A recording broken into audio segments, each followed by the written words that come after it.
the enduring and courageous role played by the late Right Honorable Raila Odinga, whose consistent advocacy for the respect of human rights and reparations for victims of violations has significantly contributed to sustaining this important national conversation. He was very passionate about addressing human rights violations as a critical step in confronting the historical, socio-economic, and political challenges that have continued to affect our beloved nation.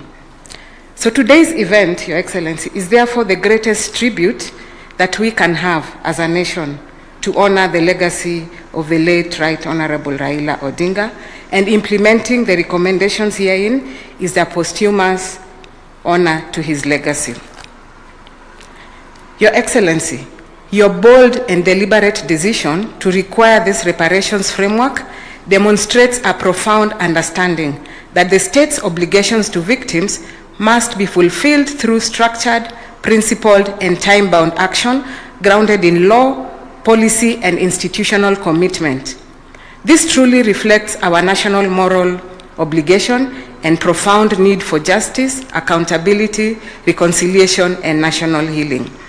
It recognizes that sustainable peace cannot be built upon unaddressed grievances, and that genuine unity requires acknowledgement of past wrongs, restoration of dignity to victims, and a collective commitment to ensuring that such violations never recur.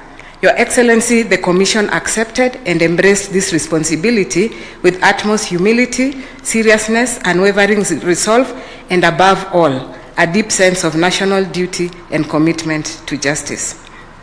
Your Excellency, this unprecedented national undertaking marks the first time in Kenya's history that the government has on its own initiative embarked on such a process, one that seeks to formally acknowledge that human rights violations occurred, and this landmark initiative signifies a clear commitment to move the nation from documenting to redressing, from acknowledgement to reform, and from recognition to accountability. Your Excellency, successive governments have received numerous reports documenting grave human rights violations, including the historic Truth, Justice and Reconciliation Commission report. These reports recorded violations, identified victims, and set out clear and concrete recommendations, including the establishment of mechanisms for reparations. However, Your Excellency, most of these findings remain largely unimplemented, leaving victims to endure prolonged and burdensome pain, loss, and unaddressed injustice without remedy. The report that we will be presenting to you today, Your Excellency, captures stories from victims and reminds us that behind every statistic that we will be presenting today is a human being, is a family, is a community whose suffering sometimes remains unseen and unacknowledged. And by giving a voice to these experiences, the report contributes to a national process of healing founded on truth, recognition, and remembrance. Your Excellency, the promulgation of the 2010 Constitution presented a transformative commitment to human rights, democracy, and the rule of law.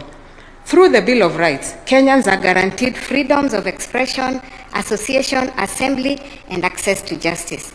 However, despite these constitutional guarantees, violations sometimes continue to occur, particularly in the context of demonstrations, public protests, elections, and civic engagement. And this reality has underscored the need for a structure, effective reforms to bridge the gap between constitutional promises and lived experiences. Your Excellency, while the Constitution guarantees us rights, we must, as a matter of urgency, begin to have a national conversation on responsibilities as part of human rights. The conversation around responsibilities sometimes misses when we have conversations in the country. Responsibilities of the citizens as they exercise their rights, and the responsibilities of the duty bearers as they carry out their duties. Responsibilities to ensure that our rights do not infringe on others, and that exercise of rights does not lead to deaths, does not lead to injuries, does not lead to destruction of livelihoods, destruction of property, including public property, and which public property is expected to offer services to us as citizens. Your Excellency, we must now more than ever have a conversation on the cost of violent protests in Kenya. There is a significant cost on human lives, including deaths and injuries, and contribution to instability of the country.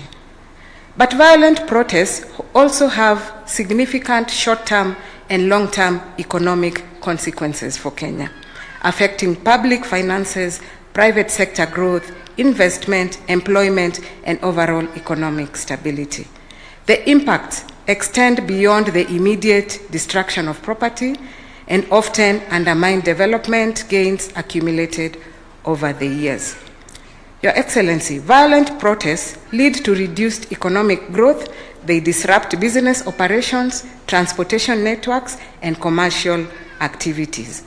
Businesses are forced to close temporarily, leading to reduced production, lower sales, declining tax revenues, and when protests occur repeatedly, economic growth slows as both domestic and foreign investors adopt a wait-and-see approach.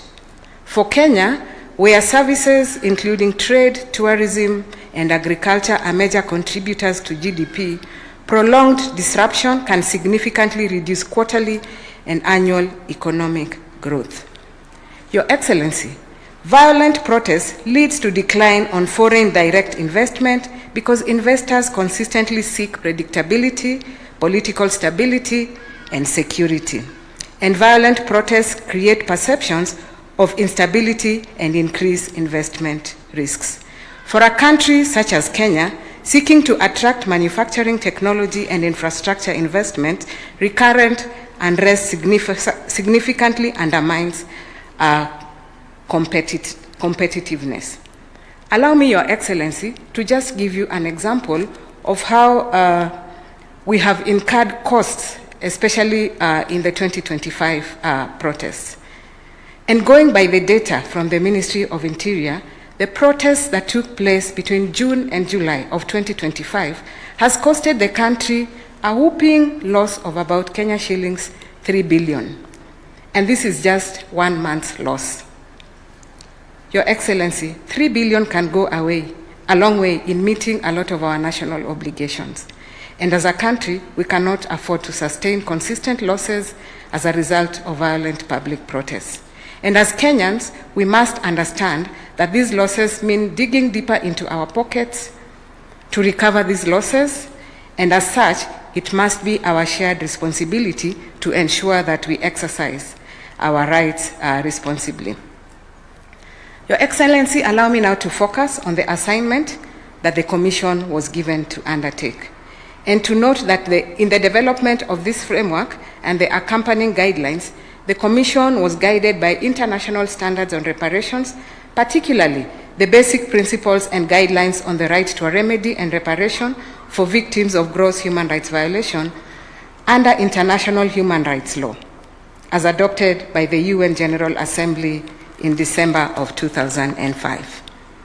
In this process, we as a country have demonstrated our ability to ensure adoption of the highest standards in implementing our human rights obligations, especially as a respected member of the United Nations. The Commission took into account and carefully drew lessons from prior national processes, particularly draft legislations, policies, and reparations processes that have already been proposed. And this includes the draft Kenya Reparations Bill of 2019, as well as policy and regulatory proposals presented to the Attorney General in 2029 by civil society organizations under the leadership of the Kenya Transitional Justice Network. Your Excellency, despite significant time constraint, this process was undertaken through extensive consultations, public participation, and technical engagements with various stakeholders, including victims, civil society organizations, constitutional commissions, independent officers, state agencies, and members of the public. all of whom enriched this process with invaluable perspectives and expertise. In compliance with Article 10 of the Constitution of Kenya, the Commission subjected the draft guidelines to a robust public participation process and received a total of 281 submissions from members of the public in the form of memoranda, letters, proposals, and these have contributed significantly to the final framework that we submit today. So, Your Excellency, the framework presented today therefore proposes a raft of reparations, including compensation, rehabilitation, restitution, satisfaction, and guarantees of non-repetition. And these are standard reparative justice measures used in transitional justice and human rights contexts to address human rights suffered by victims of violations. The framework, therefore, seeks to establish a victim-centered, transparent, and accountable system capable of delivering accessible and effective remedies in accordance with the Constitution and international human rights standards.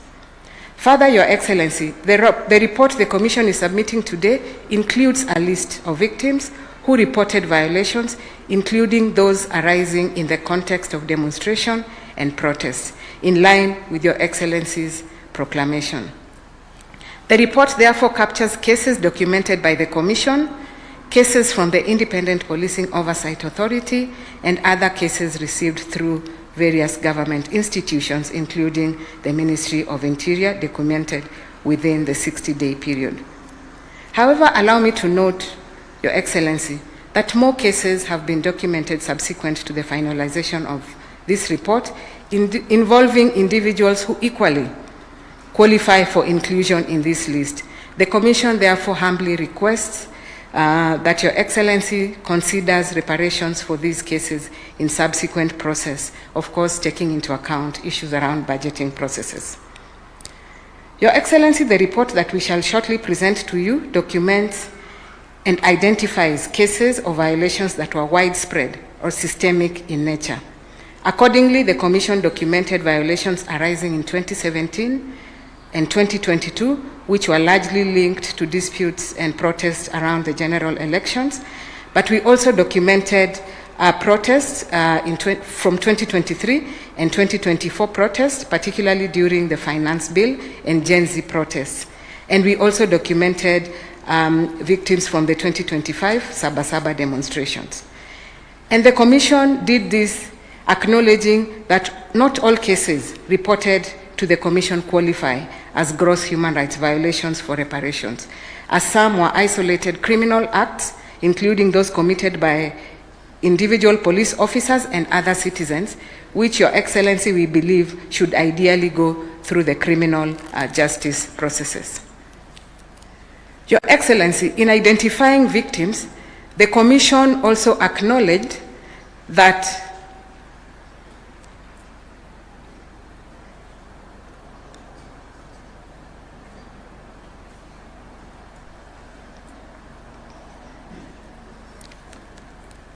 Thank you. In identifying victims, the Commission also acknowledged that a number of human rights cases documented before this period had already been captured and included in the TJRC report. Your Excellency, the Commission therefore makes a general recommendation for the full implementation of that particular report. The Commission documented 1,815 claims and received another 1,022 from the Independent Policing Oversight Authority and others from the Ministry of Interior. And through this process, Your Excellency, the Commission has so far verified and obtained consent from a total of 1,101 victims across 6 categories of violations, which include deaths, that's the right to life, which has about 245 victims. We've documented issues around persons who were injured, about 135 victims. The majority of the victims were those who were arrested, who make up a total of 473 victims. But we've also documented cases of sexual violence, about 75 victims, and cases around the right to property, which is 138 victims. Your Excellency, while the report acknowledges and makes recommendations on various reparation components, the Commission wants to categorically state that compensation is just one of those components of reparations. And this is in acknowledgement that as a country, we sometimes have resource constraint, and the report highly recommends that priority be given to collective reparations, especially for regions and areas that have historically suffered from the effects of protests. A lot of these communities have also suffered economic marginalization, and communal reparations and social protection initiatives will go a long way in healing and reconciliation within these communities. The Commission also notes that collective reparations offers an important opportunity for healing fractured communities, rebuilding social cohesion, and restoring confidence in public institutions. Investments in community infrastructure, psychosocial support services, memorial sites, and community development initiatives can serve not only as remedies for past harms, but also as symbols of the national commitment to reconciliation and inclusive development. Your Excellency, distinguished guests, ladies and gentlemen, the Commission has made several recommendations in this report, including enactment of a reparations law, and this will require commitment from all arms of government as well as from the citizenry, and not just for its enactment, but also for its implementation. The Commission has also made a specific recommendation on the operationalizing Article 37 of the Constitution to provide a legislative framework for demonstrations, picketing, and assemblies. And allow me, Your Excellency, to say and to report that we've already put up a team to draft proposals on this particular article. And we believe that it will ensure that this right is exercised responsibly. And Your Excellency, we hope to make very radical proposals in the proposed framework, including using technology to support the exercising of this right. And Your Excellency, we acknowledge that you're big on technology, and we believe that this is the right time to leverage on technology to help citizens who want to demonstrate peacefully to do so, and to also assist law enforcers to identify criminals who disrupt such demonstrations, but also police who sometimes use unnecessary force during assemblies. Thank you. Your Excellency, because of the magnitude of this process and the recommendations made, the Commission notes that implementation of compensations and reparations must involve all stakeholders. Your Excellency, I have the floor today to speak to you, so allow me to take this opportunity to briefly address the challenges faced by the Commission, which has historically received limited budgetary allocation to undertake its constitutional mandate. Your Excellency, yet the Commission plays a very critical role in ensuring that our country complies with its national, regional, and international human rights obligations. Globally, both multilateral and bilateral partners increasingly require that technical support, arrangements, and agreements, including those relating to trade, health, defense, be implemented through a human rights-based approach. This means that the Commission must support government agencies in integrating human rights standards into these processes. Your Excellency, our humble appeal as a constitutional commission is for the government to allocate adequate and sustainable funding to enable the Commission to continue to effectively discharge its mandate and fulfill its constitutional obligations. The Commission has continued to put Kenya on the global map by maintaining its A status as a national human rights institution, and your support, Your Excellency, will elevate the profile of Kenya as a country that is committed to strengthening and creating strong institutions as a cornerstone for democracy.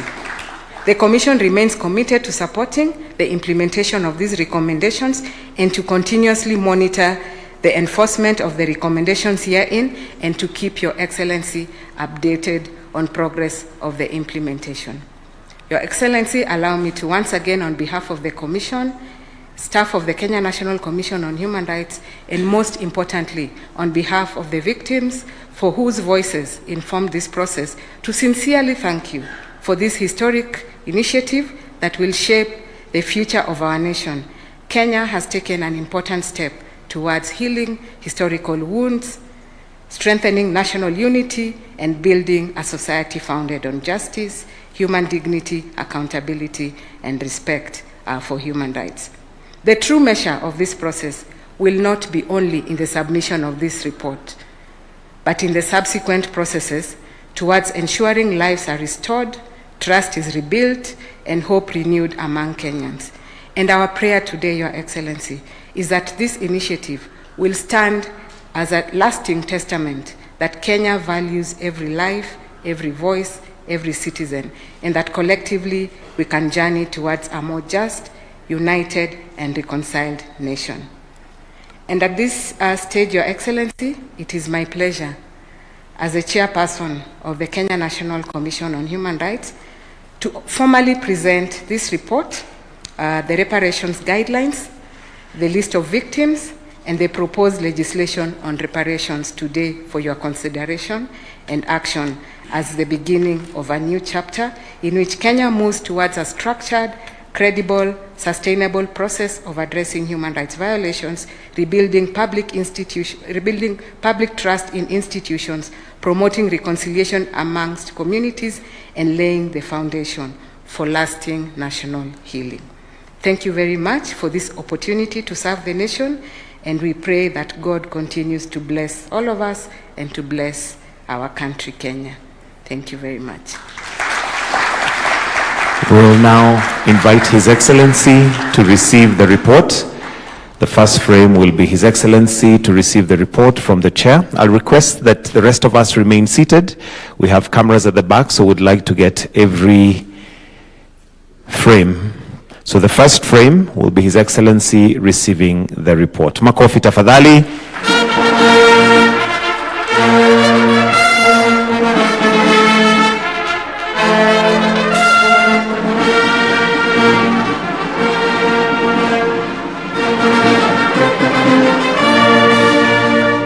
Allow me, with your permission, Your Excellency, to also invite the following for the second frame. His Excellency, the Deputy President, the Honorable Chief Justice, Majority Leader, National Assembly, Minority Leader, National Assembly, the Honorable Attorney General, CS Interior, Chair JLAC, Chairperson COJ, and Chair of the Panel of Experts on Compensation, to also receive the report.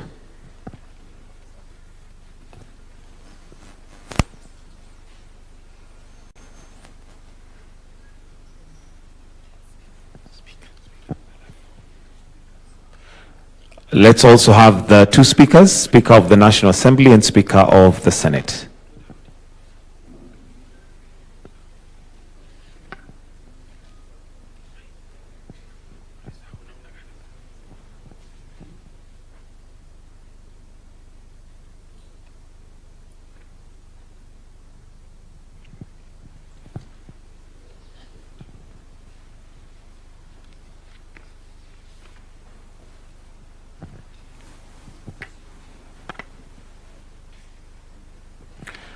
Thank you, Your Excellency. I'll now usher in or invite the Deputy Chief of Staff, State Affairs, Honorable Josephat Nanok, to continue with the program.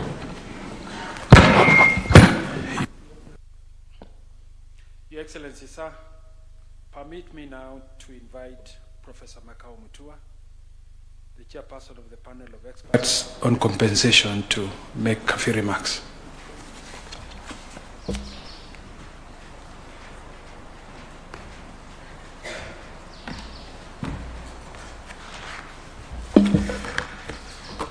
Good morning.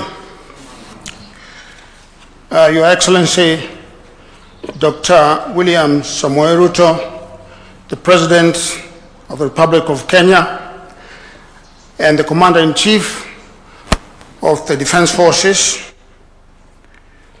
Your Excellency, Professor Kithure Kindiki, the Deputy President, the Honorable Martha Koome, the Chief Justice, the speakers of the two houses, Mr. Kingi and Mr. Wetangula, the Majority Leader, Mr. Kimani Ichung'wah, the Minority Leader, Mr. Junet Mohammed, Dr. Oburu Oginga, Minister Murkomen, the AG Dorcas Oduro. Allow me to ride on the protocols that have been established before me. Your Excellency, Mr. President, today you have received from the Kenya National Commission on Human Rights the report and draft guidelines that you required the Commission to prepare. Your Excellency, this ceremony is not a formality. It is, with respect, the keeping of a sacred and constitutional promise, your own promise to look into the welfare of those Kenyans who are afflicted. Permit me, Your Excellency, to recall briefly how we got here. The Constitution at Article 132 enjoins the President to ensure the protection of human rights and fundamental freedoms and the upholding of the rule of law. It further empowers the President under Article 254(2) to require a commission or independent office to submit a report on any particular issue within its mandate. The Kenya National Commission on Human Rights, Your Excellency, is established under Article 59 of our Constitution as the principal organ of the state that is responsible for ensuring compliance with our obligations under international human rights treaties. Under Section 8 of the Commission's Human Rights Act, the Commission is empowered to investigate matters of human rights, to make recommendations for the better functioning of state organs, and to take steps to secure appropriate redress where human rights have been abridged. Your Excellency, it was in the exercise of these powers that by presidential proclamation you required the Commission to develop and submit a framework to guide the provision of compensation and reparations to victims of violations of human rights, including those arising from demonstrations and public protests. Your Excellency, having discharged that mandate, the Commission on the 8th of May this year submitted its report to the head of the Public Service for transmission to Your Excellency. Your Excellency, it is that report for which this Assembly is convened today at State House, solemnly to hand over to you that report. Your Excellency is constitutionally charged with a solemn obligation to ensure that the human rights of all Kenyans are protected. Your Excellency, that duty is not abstract. It is owed to every Kenyan who exercises the rights guaranteed under the Constitution, including the right under Article 37 to assemble, to demonstrate, to picket, and to petition. Your Excellency, this is the Constitution working exactly as it was designed. Your Excellency did not direct the Commission as to what its conclusions were going to be. Nor did Your Excellency supervised their judgment. You exercised a power the Constitution gives you under Article 254(2) to require a report, and the Commission has done so. The Office of the President and an independent commission have each played their distinct part in mutual respect toward a common public good. That is the relationship the Constitution envisions between the executive and the independent commissions. Not subordination, not direction, but complementarity. This handover, therefore, is itself an act of democratic governance. It is proof that constitutional institutions, when they hold to their respective mandates, can together deliver justice to citizens. And in receiving this report, Your Excellency, you are performing your human rights obligations in the most concrete way that our Constitution envisions, turning the duty to protect into a practical pathway to redress, to reconcile, and to heal the nation. Your Excellency, on March the 6th this year, you appointed the panel of experts on compensation of victims of human rights violations, including from demonstrations and public protests, through Gazette Notice 3115, and instructed us to compensate victims of human rights violations by the reparations framework that the Commission has presented to you. Your Excellency, the panel charged with the implementation is required by its establishing instrument to discharge its mandate in a transparent, accountable, and auditable manner.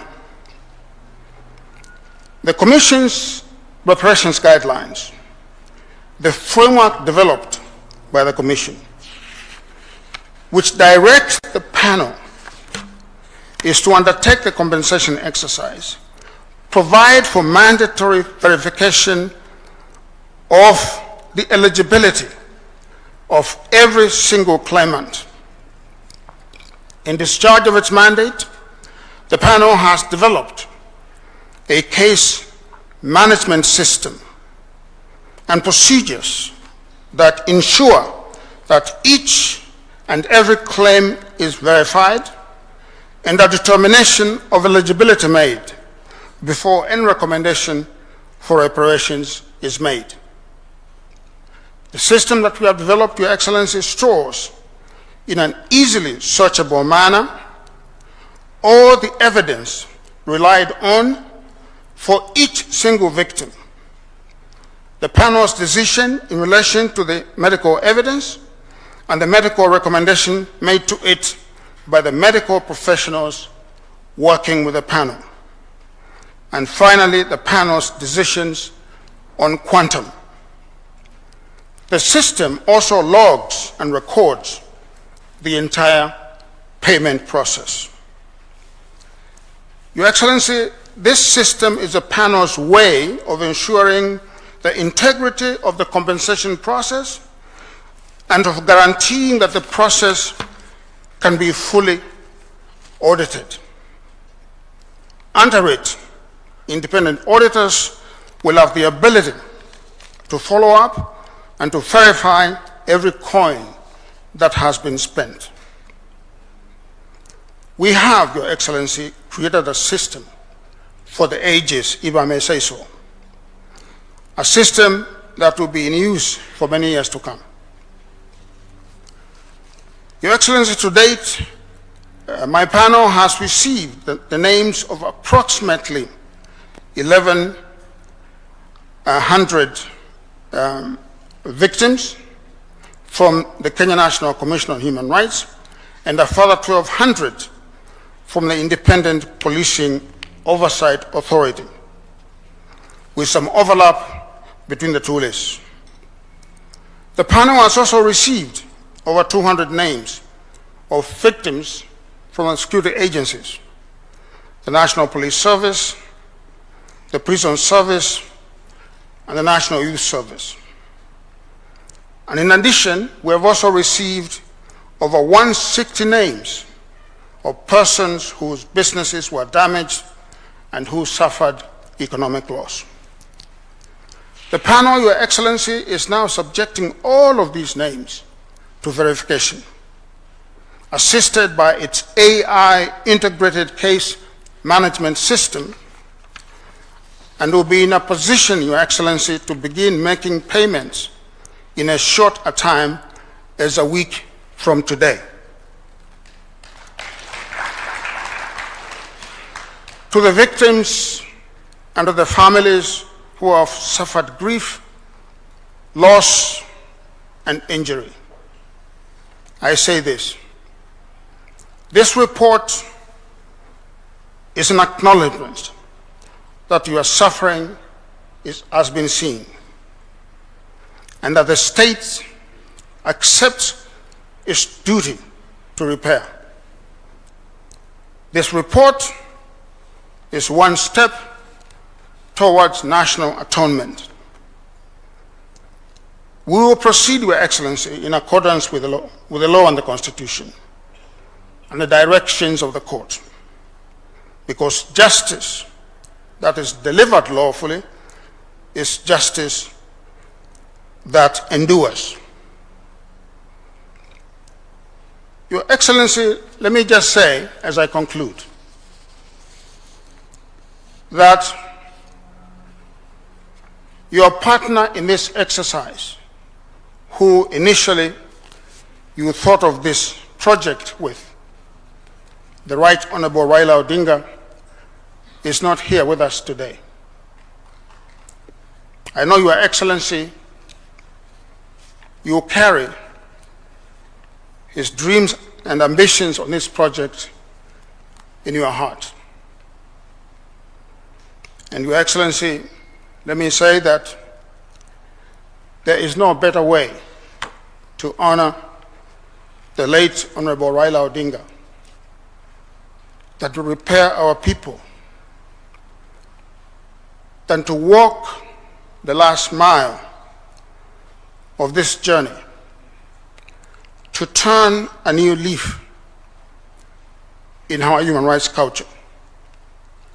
Your Excellency, previous governments have known that we have a problem with the question of the exercise of expressive rights.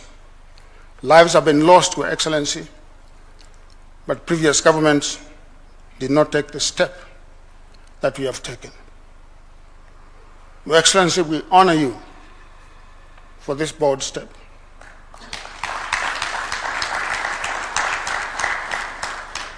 And I want to say, Your Excellency, the clarion call for this exercise must be never again. No more shall the lives of our people be lost as they exercise their democratic rights.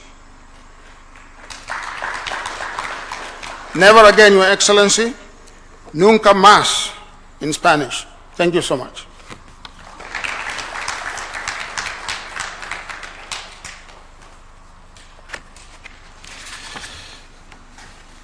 Your Excellency, allow me also to invite a few other leaders to make remarks.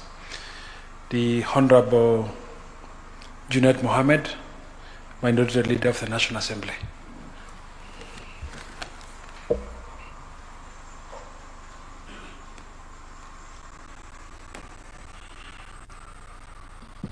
Your Excellency, the President of the Republic of Kenya and Commander-in-Chief of the Kenya Defense Forces, His Excellency, the Deputy President, my leader in Parliament and my boss, the Speaker of the National Assembly, the Speaker of the Senate, my party leader, Dr. Oburu Oginga, and my friend, the Chair of the Council of Governors. Hamjambo, good morning. Your Excellency, I am very happy and proud to be here today for this event, because Your Excellency, as you are aware, in the history of this country, I don't think there is any party, political party, that has faced the brunt of human rights violations than my party, ODM. Your Excellency, I come from a party that has faced the brunt of injustice and human rights violations, and I also come from a region that has also faced the brunt of human rights violations, Your Excellency. I'm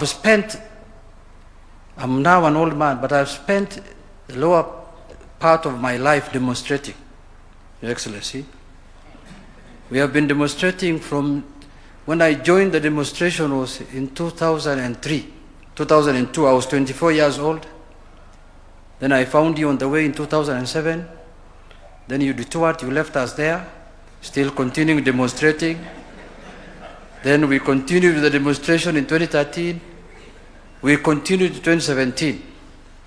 One of the incidents, Your Excellency, that I cannot forget is after the elections of 2017.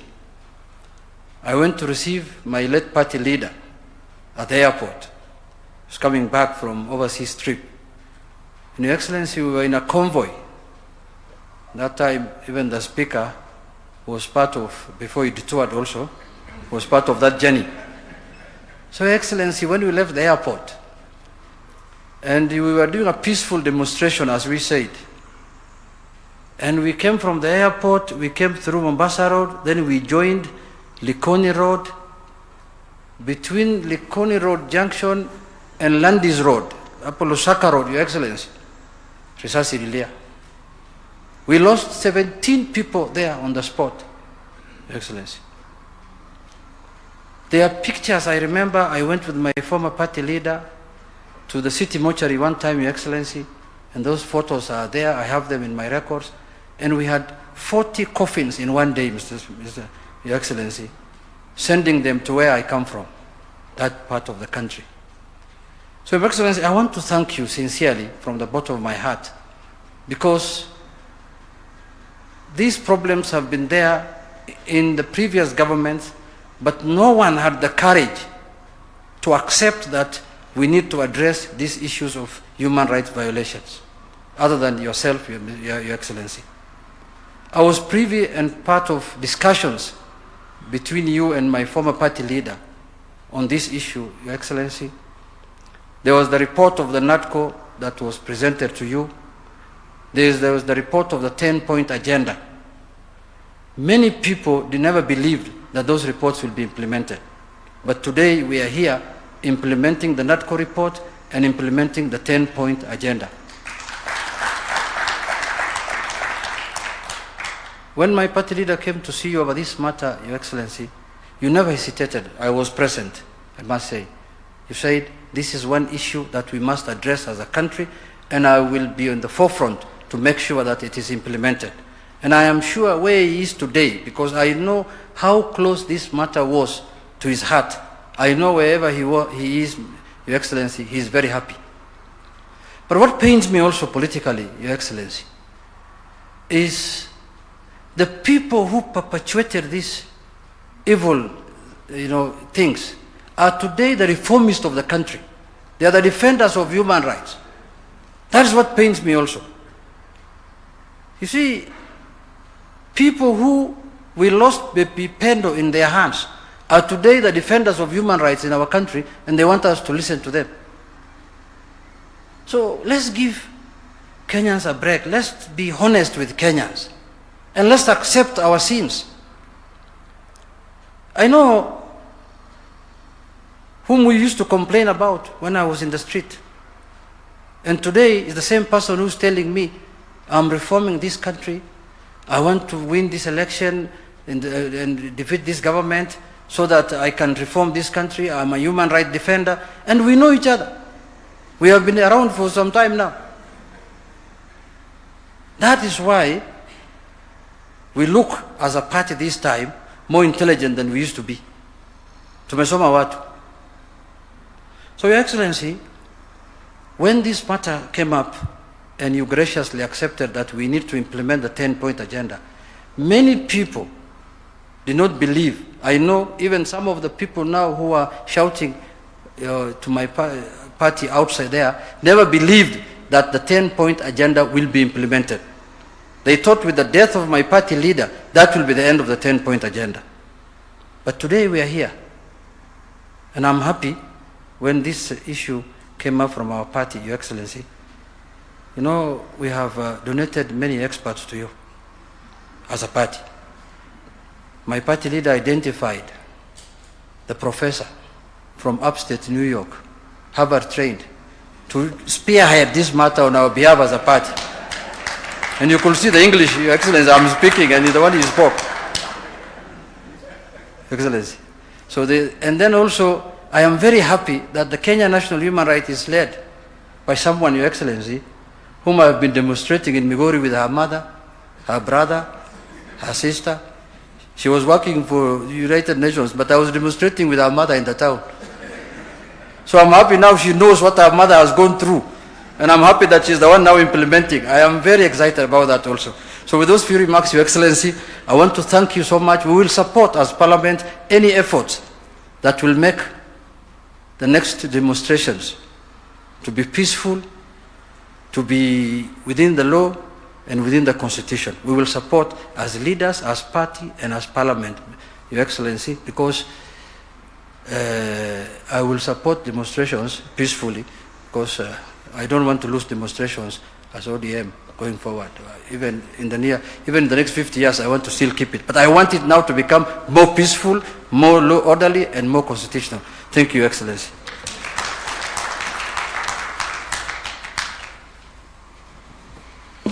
Your Excellency, sir, allow me also to invite Honorable Kimani Ichung'wa, the Majority Leader of the National Assembly, who was co-chair of the de facto National Dialogue Committee.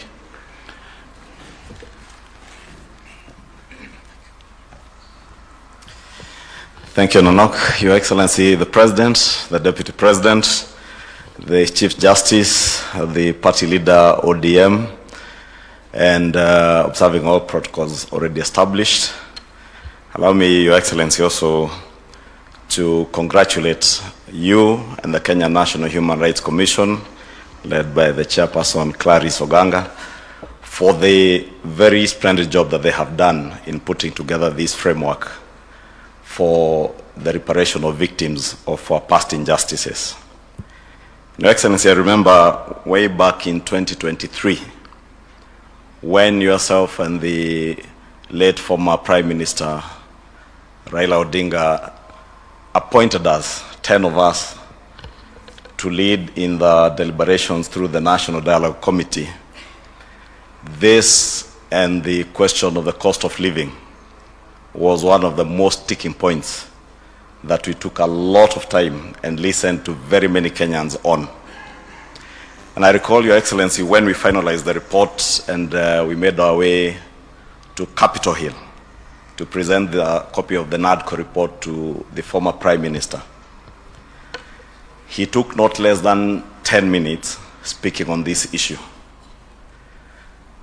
And having appreciated the work that we had gone through and the issues that were raised in the NADCO report, I remember the former Prime Minister telling us, those of us who were in that room, in his boardroom at Capitol Hill, that the call for reparation was not a call for compensation. And he said there is no amount of money that you can give to compensate human life or even the loss of property. And he told us that reparations go beyond monetary compensation. It's about restorative justice to the people who have suffered human rights violations, injury, loss of life, and loss of property. And to join my colleagues, Honorable Junet Mohammed, the Chair, Kenya National Human Rights Commission, Professor Makau Mutua, who we engaged As a former chair of this commission, I must say that today is indeed a great day for our country. And allow me, Your Excellency, to thank you and pay glowing tribute to the former Prime Minister for his commitment and dedication to see that this day comes to fruition. Because beyond the NADCO report of 2023, when again we sat on the 10-point agenda, this issue was again topical amongst the issues that the former Prime Minister raised with you. Your Excellency, as Junet Mohammed has said and Makwiny Mutua have said, you are not the first president of this country to deal with this issue, but you are the leader and the president who has had the courage and determination to deal with the issue of reparation and restorative justice in our country effectively and with finality, Your Excellency.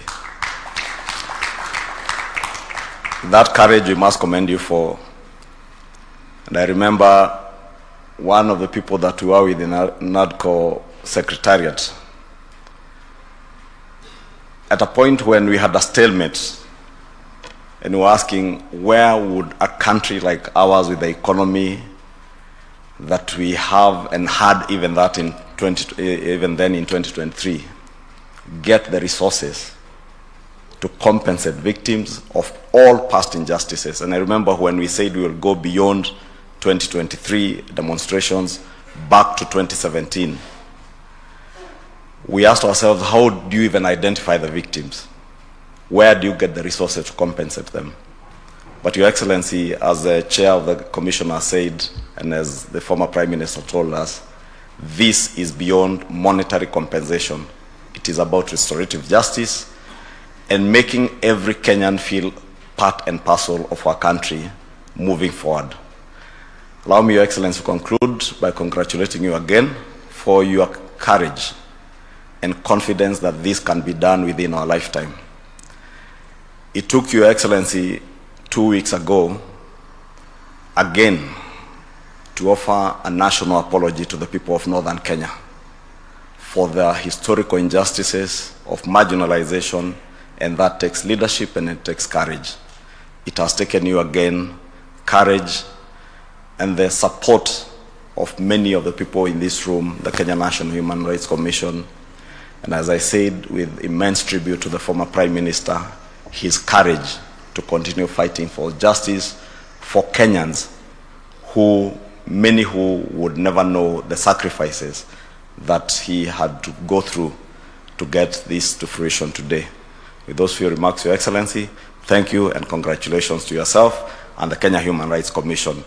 As Junet Mohammed has committed, I will also commit as the leader of the majority in the National Assembly that whatever legislative proposals the Kenya Human Rights Commission will bring forth to enact into law, we will support for the betterment of our country. I look forward to a country, as Junet Mohammed, who keeps telling me he is a product of demonstrations and protests, that he would never want to see a nation without demonstrations and protests. But I look forward, like he does, to having processions, protests, and demonstrations that are peaceful, where people assemble in designated places. And Your Excellency, we must learn from Arsenal fans as much as you are an Arsenal fan together with my speaker. Recently, we saw droves of thousands of young people right in the middle of our central business district. They had their procession, celebrated, and left without anybody being stolen from or anybody's shop being looted, without a single vehicle being stoned, and without a single person among us, those who are in that procession, getting injured, arrested, or even killed.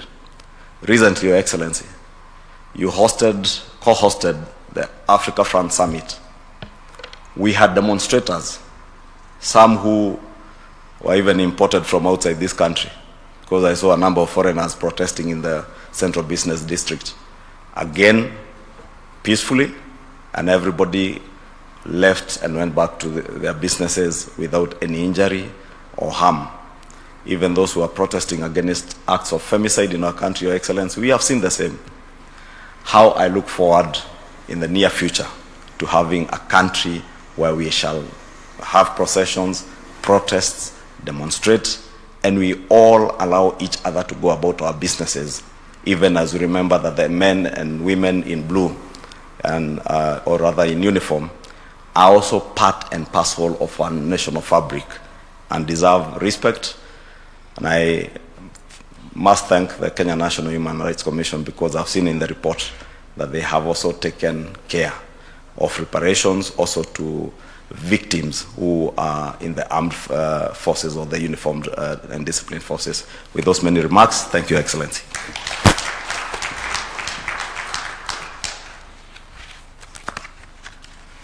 Thank you, sir. May you allow me now to invite the Honorable Kipchumba Murkomen, the Cabinet Secretary for Interior and National Administration.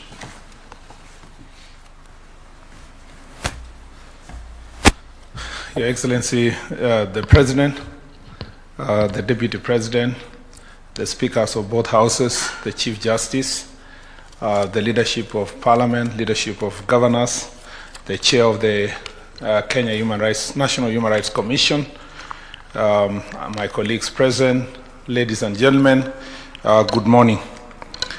Your Excellency, it gives me really great pleasure to be here this morning and appreciate the work that has been done by the Commission and the panel that you established, because the Chair really captured very well the contents of the report. We have been part and parcel of the process of supporting the work that you established yourself and the former Prime Minister. Your Excellency, when you sat with the former Prime Minister and agreed on the way forward, I was also called and given marching orders from your office that it was time that the national security architecture is seen to be humane, to be compassionate, to appreciate that even when we are doing our job, sometimes there would be a few people who may go astray and cause pain to families, and these are citizens of Kenya, and we must show compassion, and we must show that this practice must stop. First, let me say, Your Excellency, that since you came to office, even before I became the Cabinet Secretary for Interior, under the leadership of your Deputy President now, then the Cabinet Secretary, as a member of the Cabinet, I was privy to many discussions. You were very firm from day one that extrajudicial killings, enforced disappearance, killing of citizens must come to an end. This practice was informed by your personal experience. And having been part and parcel of your campaign, I remember days that you were stoned during campaigns. I remember one day somewhere, I think it was in Kieni, when your vehicles were destroyed. And those who were in office then, I remember when we asked for accountability, they said you were sympathy seeking. Your Excellency, as soon as you got to office, you said that the state cannot sanction destruction and killing of its citizens. We must end this practice. And so, Your Excellency, this is not just any other practice. For far too long, people have misunderstood who you are. But in the fullness of time, we are now almost 4 years into your administration. It's becoming clear that you are very thoughtful, you are very concerned about the citizens of this country. And as a person who serves in your administration, I know quite well, sitting with the Inspector General of Police, sitting together with the leaders in the security sector, we have received directions from you over and over again to be mindful of the welfare and the safety of the people of Kenya. Therefore, Your Excellency, as we move forward, we will be very deliberate in ensuring that these recommendations are implemented to the latter. Your Excellency, I need also to point out here that the right to demonstrate, the right to assemble, demonstrate, picket, and petition, as provided in Article 37 of the Constitution, must be implemented fully. But even as we implement that right, it is important, and I appreciate the chair of the Kenya National Human Rights Commission, that we have a clear framework that enables these Kenyans to enjoy their right, and that we can separate the goons, the violent criminals from those who are enjoying this right. Your Excellency, as part of our efforts to establish Nairobi Metropolitan City, we undertook a study, a visit to the New York Department, Police Department, NYPD, and the London Metropolitan Police Department. One of the questions I asked the leadership, including the Cabinet Secretary, my colleague from Britain, was how are you able to handle this issue of demonstrations? Sometimes we see huge demonstrations happening in New York, in London.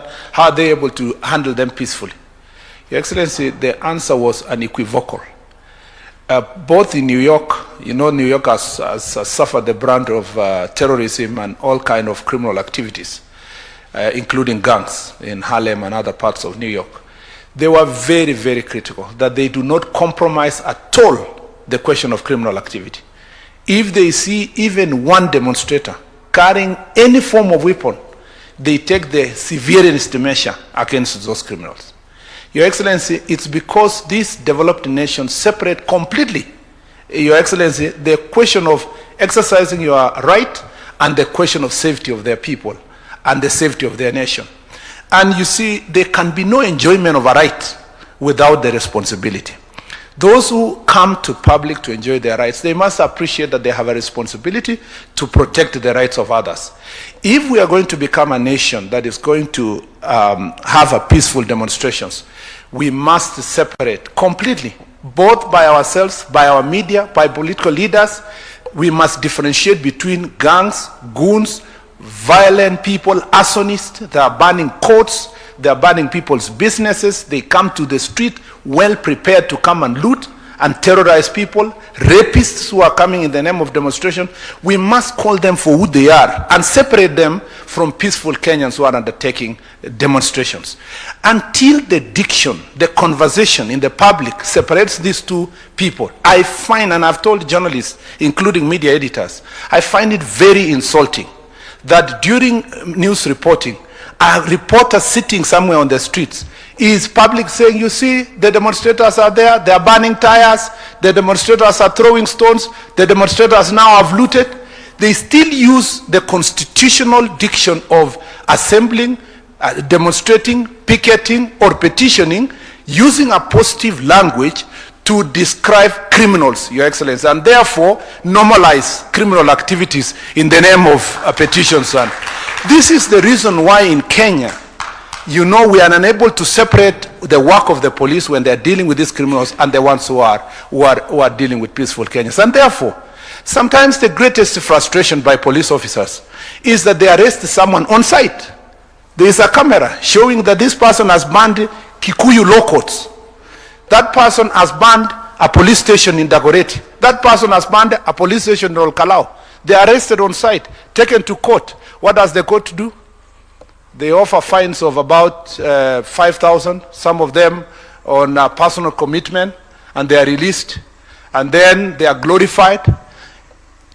Countries all over the world, where they have restored sanity in their nation, the judiciary, the executive, the legislature work together knowing that there is only one national interest. And I think I look forward to seeing the draft that the chair is going to provide and to see that national interest is going to be protected in this draft. Lastly, Your Excellency, I want to appreciate the Kenya National Human Rights Commission, the panelists, for capturing everybody, citizens who are victims and the police who became victims. The promise I give is that as a ministry, we will work very hard to ensure that our police officers are properly trained to support and support Kenyans to enjoy this right. And for as long as organizers and ourselves work together for peaceful protests, we shall ensure that our police officers are marching together, hand in hand with the demonstrators, are singing together, and by 5 p.m. everybody going home safely, and we shall not have situations where Kenyans are losing their lives. To our friends who led this ministry before us and who are now giving us lectures about how to run the ministry, I want us to have an honest conversation together. Let them come with their statistics of how much they caused havoc and damage to people's lives and the country, and we will come to ours to show them the great progress we have made since this administration came to place in the way we treat the people of Kenya. We do not want persons who destroyed our country yesterday pontificating as though we have forgotten what they did when they were here. We must be honest. If we want to build a honest country, we must also be honest about those who are in office, but those who are aspiring to hold public office. I thank you, Your Excellency, and may God bless you. Thank you very much.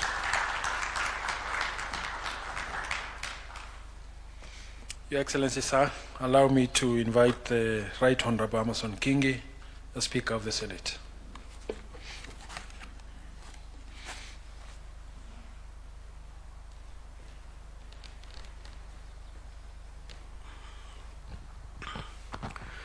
Rais wa Jamhuri ya Kenya na naibu wako, nikizingatia itifaki zote ambazo tayari zimetangulizwa.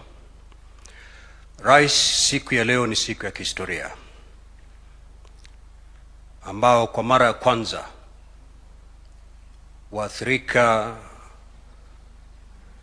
wa maandamano wanapata fidia tangu wa Kenya wajipatie katiba ya mwaka 2010.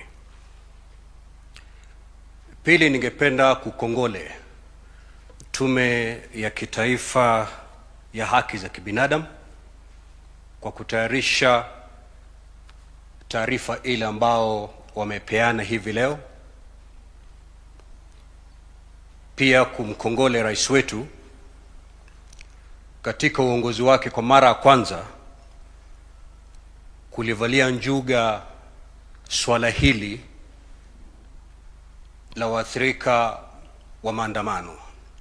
Kama vile mbunge wa Kikuyu alivyosema, wewe si rais wa kwanza kukodolewa macho na jambo kama hili. Waliotangulia hili jambo walikumbana nalo, lakini hawakuwa na ujasiri wa kujitolea mwafaka kuona ni vipi wanaweza kusaidia waathirika wa maandamano. Rais, nahodha mzuri hapati sifa wakati bahari imetulia. Nahodha mzuri atapata sifa wakati bahari ina mawimbi, lakini anadondosa meli mpaka bandarini. Huyo ni nahodha mzuri. Umejitolea kimasomaso na ukomavu, kitu ambacho kilishinda waliokutangulia. Leo hii umekifanya kimefanyika. Kongole rais wetu.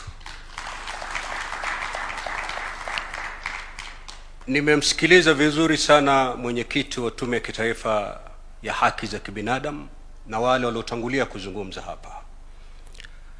Yalozungumzwa ni muhimu, ni tisa, lakini la muhimu zaidi rais ni kwamba ni lazima kuwe na sheria ambayo itaeleza bayana jinsi jambo hili la maandamano ama hii haki ya kuandamana itafurahiwa vipi na Wakenya. Utakubaliana nami kwamba katika maandamano yote ambayo yamefanyika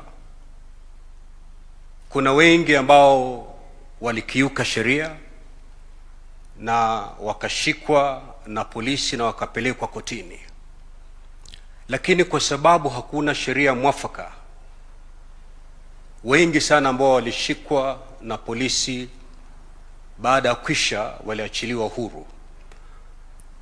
Manake hakuna sheria inaweka bayana ukiukaji wa sheria wakati wa maandamano.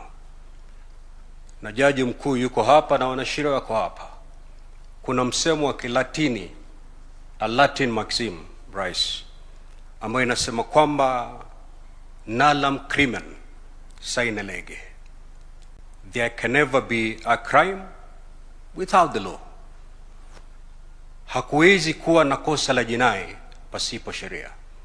Ndio maana ni muhimu sana, na nataka ni mkongole tena mwenyekiti wa Tume ya Kitaifa ya Haki za Kibinadamu kwa kusema kwamba baada ya kwisha wataleta sheria bunge ili itumike wakati maandamano yanafanyika. Tunataka tujue hii haki hii ambayo iko ndani ya katiba, Wakenya wataifurahia vipi?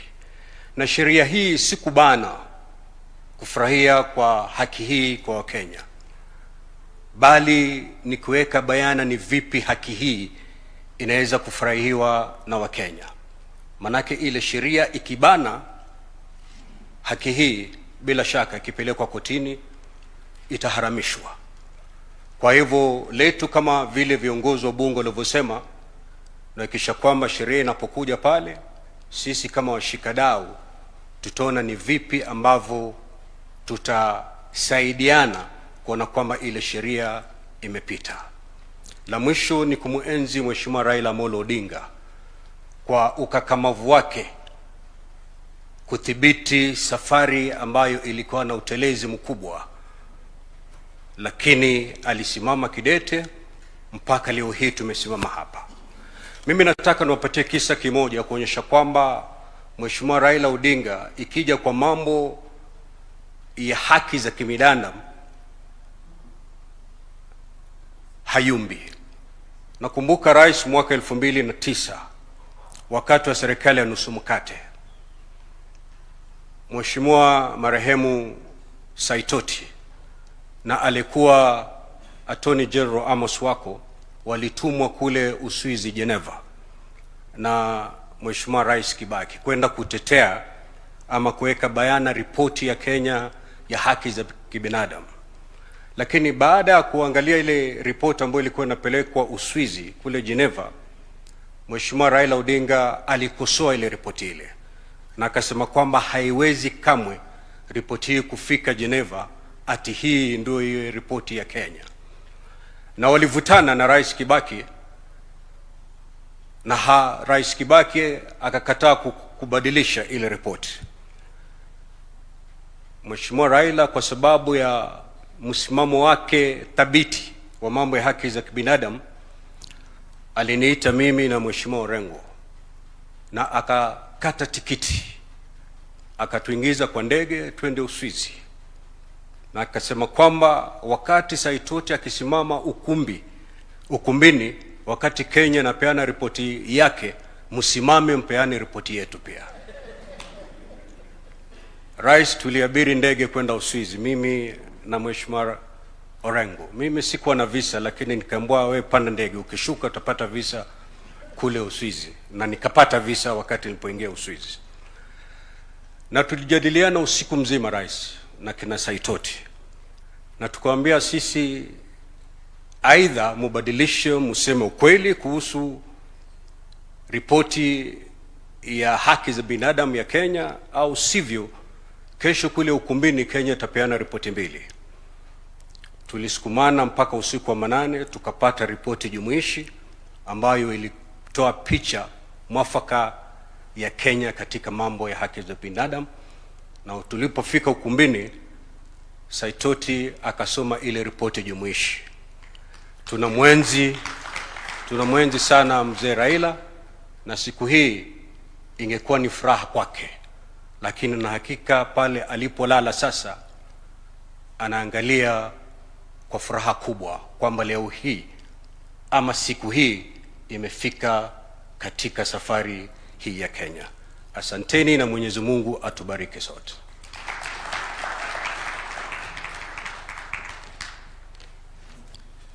Your Excellency, sir, allow me to invite next Honorable Moses Wetangula, the Speaker of the National Assembly.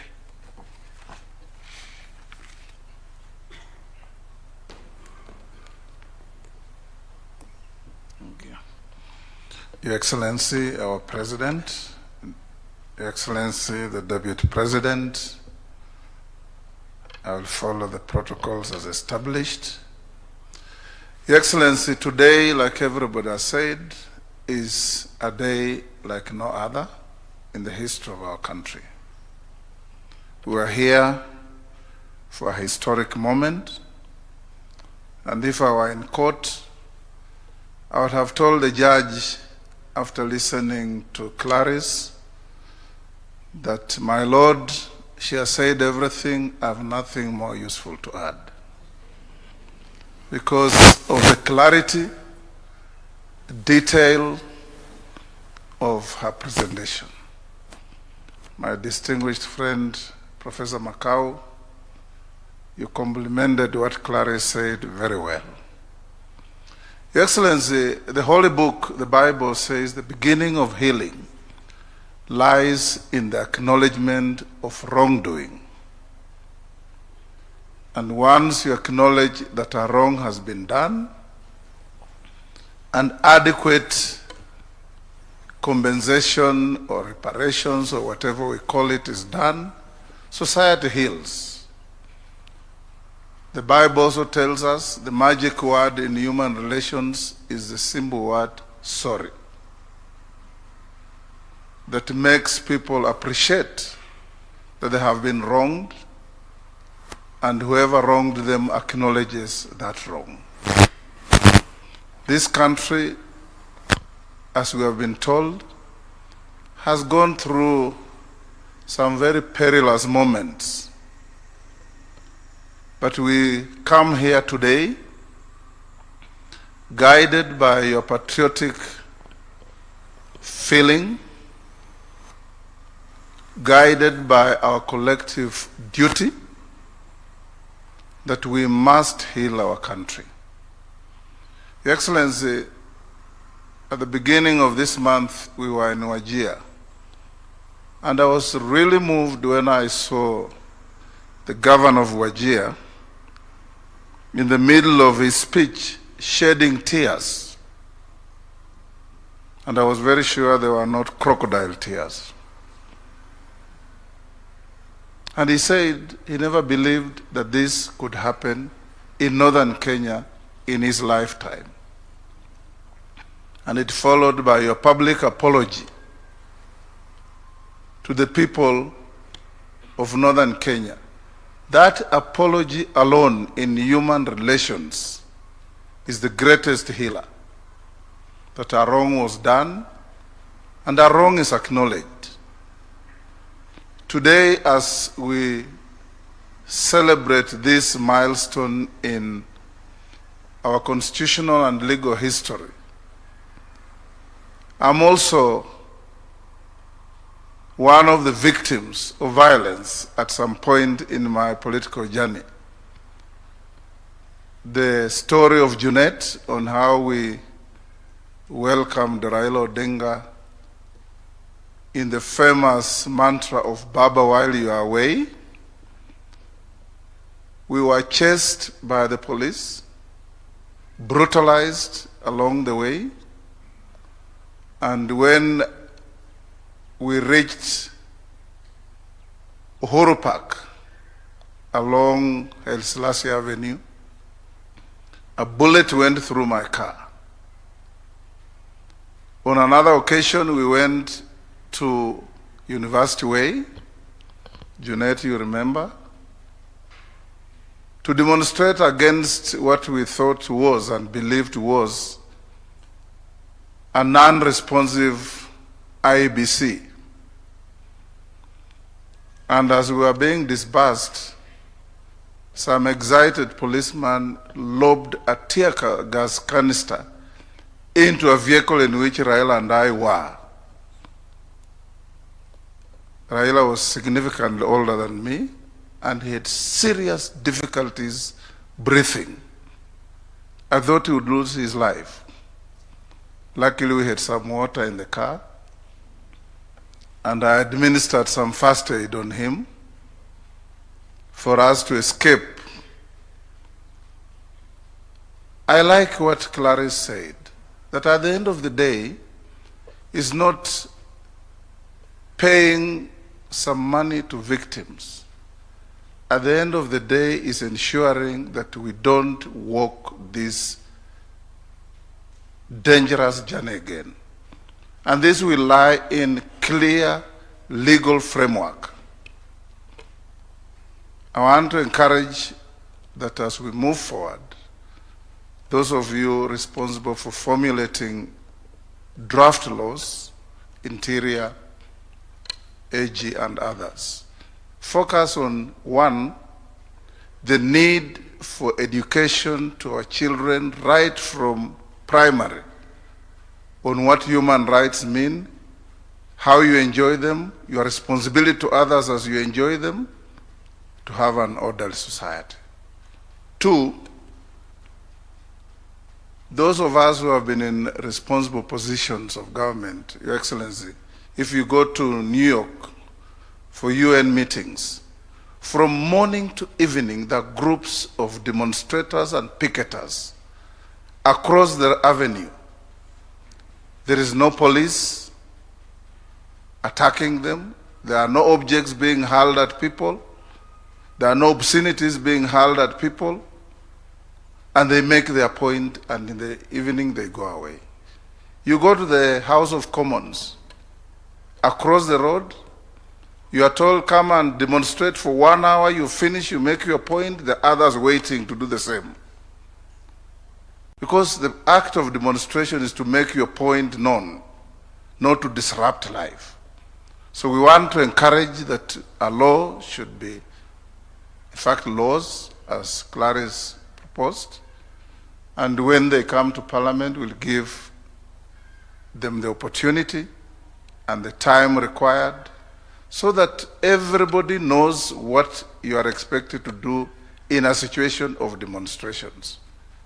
Otherwise, Your Excellency, when we have a free-for-all, a demonstrator leaves his house carrying a machete, carrying a missile, carrying all manner of crude weapons. That is not a demonstrator. I allowed this day, and I encourage my sister, the Chief Justice, and all other law enforcement agencies to rise to the occasion and realize that this country can be kept in order and our people can enjoy their rights if we all play our responsible duties well. Thank you.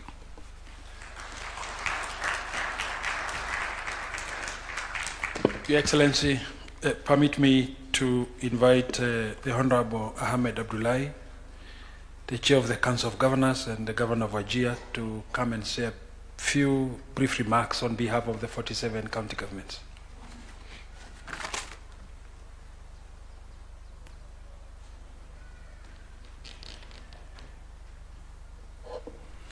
Your Excellency, the President of the Republic of Kenya, Dr. William Samoei Ruto, Excellency, the Deputy President, riding on established protocols. Your Excellency, I think I'll borrow from what the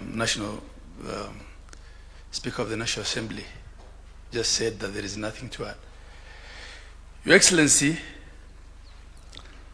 the report by the Kenya National Human Rights Commission was quite exhaustive in its summarization by the Chair, both in the methodology, in what they are suggesting in terms of changes to the law. I just want to take this opportunity to thank you and to posthumously thank my former party leader for conceptualizing this idea of restorative justice.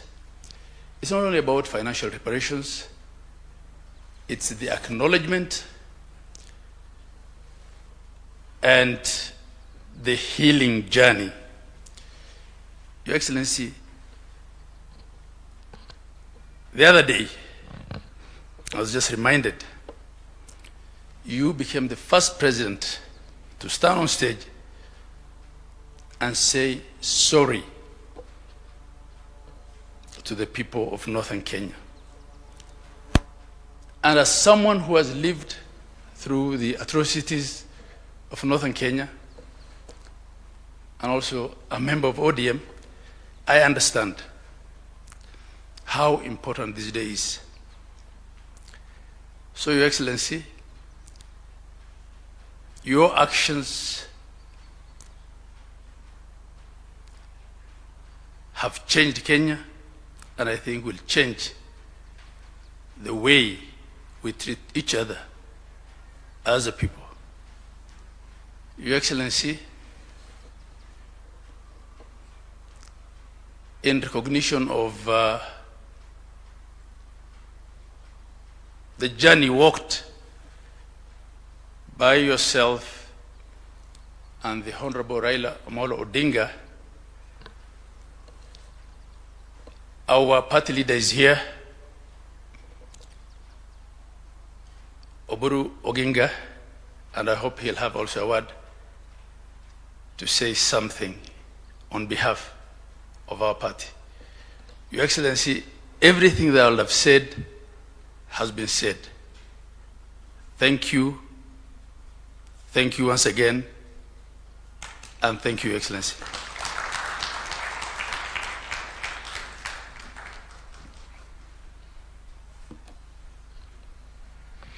Your Excellency, sir, permit me now to call on stage Her Ladyship, the Chief Justice, Lady Justice Martha Koome.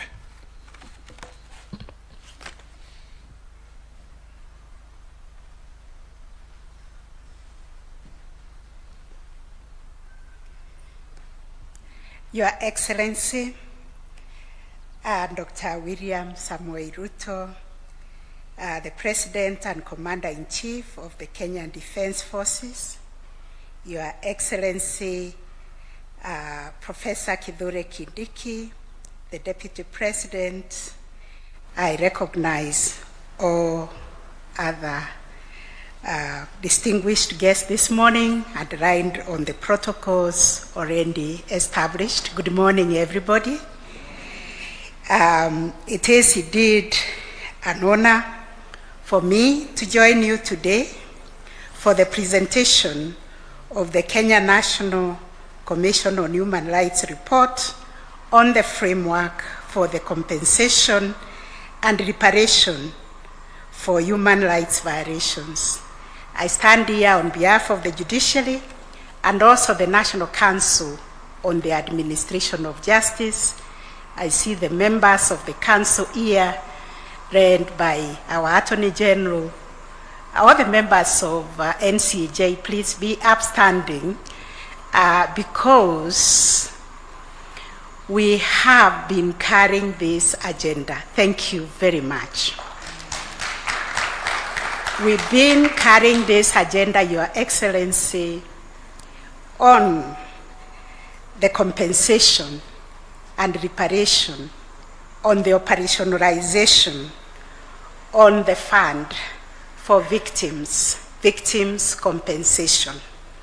We've also been carrying the agenda on how can we manage the rights provided under Article 37, so that this Constitution of Kenya that has provided us broad provisions on protection of human rights and freedoms of expression does not endanger the lives of our people.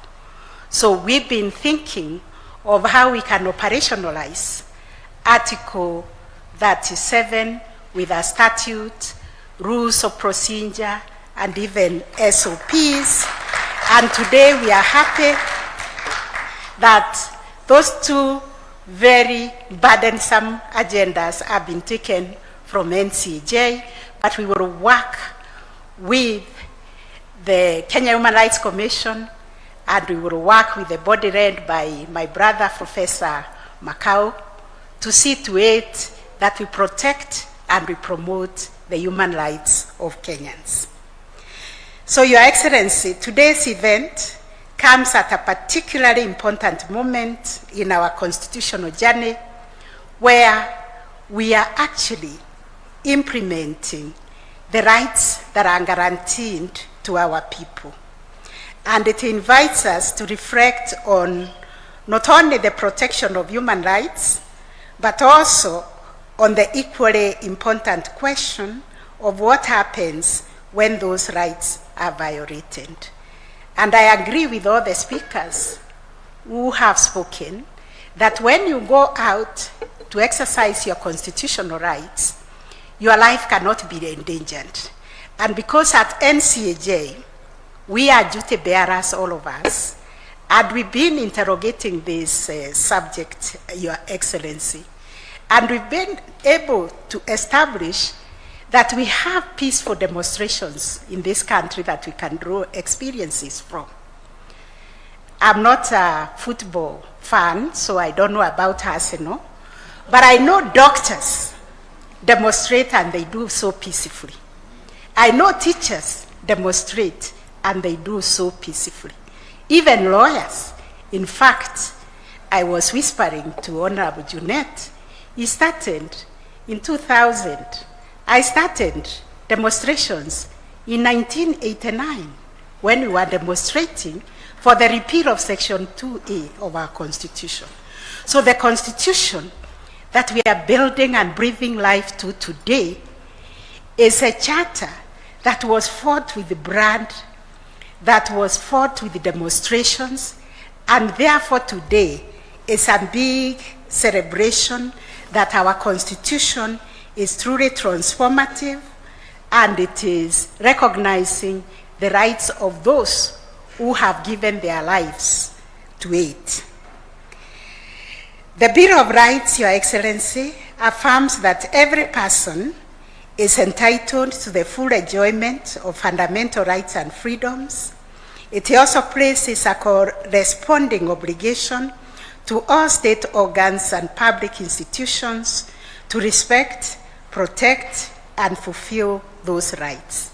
I was just saying, when we analyzed our demonstrations, we came to the conclusion is that the protests that have political connotations are the only ones that end up being violent, because we have not seen violence in other demonstrations. And therefore, we've been asking ourselves, how can we moderate the politicians? There are not many, Your Excellency. There are only 1,000, I think, the MCAs, the MPs, and everybody. But how can they make our lives unbearable when they have an issue and they cannot sort it in Parliament, they cannot sort it in the county assemblies, they bring them all over the place to disrupt the lives of other Kenyans. So I thank my sister Clarence and the entire Kenya National Human Rights Commission for coming up with a very concise report that guides us on how to create an harmonious society, whereby we seek apology when we have gone wrong, when we bring everybody at the table to see how we can walk this journey together. Because both our Constitution, the international human rights law, recognize that the right to a remedy is itself a fundamental right. Therefore, a person whose right is violated is entitled to access justice and to receive appropriate and effective redress. Consequently, we are here because the state has recognized its obligation to ensure that victims of human rights violations have access to effective and prompt reparations for harm suffered. The right to reparations is thus the promise of our Constitution. It is the demand of justice and a requirement of the rule of law. Your Excellency, for this reason, I am particularly pleased to witness the presentation of this report. And today's event is a recognition that pursuit of justice extends to accountability and meaningful redress. As the institution constitutionally entrusted with the interpretation and protection of our Constitution and the enforcement of fundamental rights, the judiciary remains steadfast in our commitment to ensuring that constitutional guarantees are not just aspirational promises, but lived realities for all Kenyans. Just like justice is a lived reality, so is our Constitution a lived reality. And we shall continue to discharge our mandate independently, impartially, and faithfully in line with the Constitution. Importantly, we remain committed to contribute to the broader national effort of strengthening constitutionalism, accountability, and the rule of law. And as I conclude, allow me, Your Excellency, to once again commend the Kenya National Commission on Human Rights and thank you, Your Excellency, for convening this occasion. May this report serve as an important step towards strengthening our collective commitment to justice, accountability, and the protection of human rights for all Kenyans. I thank you all, and God bless this great nation. Thank you.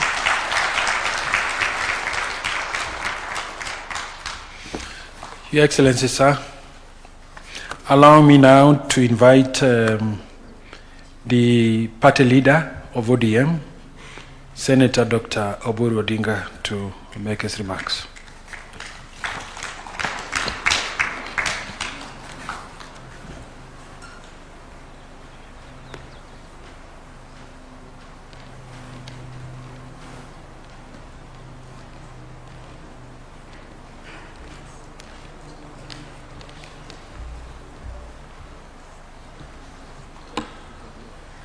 Your Excellency, the President of the Republic of Kenya, William Samoei Ruto, the Deputy President, Honorable Kithure Kindiki, and all protocols observed. First of all, Your Excellency, I would like to say that I was not properly prepared for this occasion. This is because I don't know why I was not properly invited to the occasion, but I don't want to complain. I think it is because my brother is not there. If he was there, I'm very sure he would have been the first to be invited to this occasion, because he held the human rights very dearly to his heart, and he fought for it. He fought for it. The most half of his life was dedicated to fighting for human rights and liberation of our country. And I am from a family of Jaramogi Oginga Odinga, the first Vice President of Kenya, who also fought for the independence of this country and kept on, though he became Vice President, but only for a very short stint. He enjoyed that, but he then went into the opposition.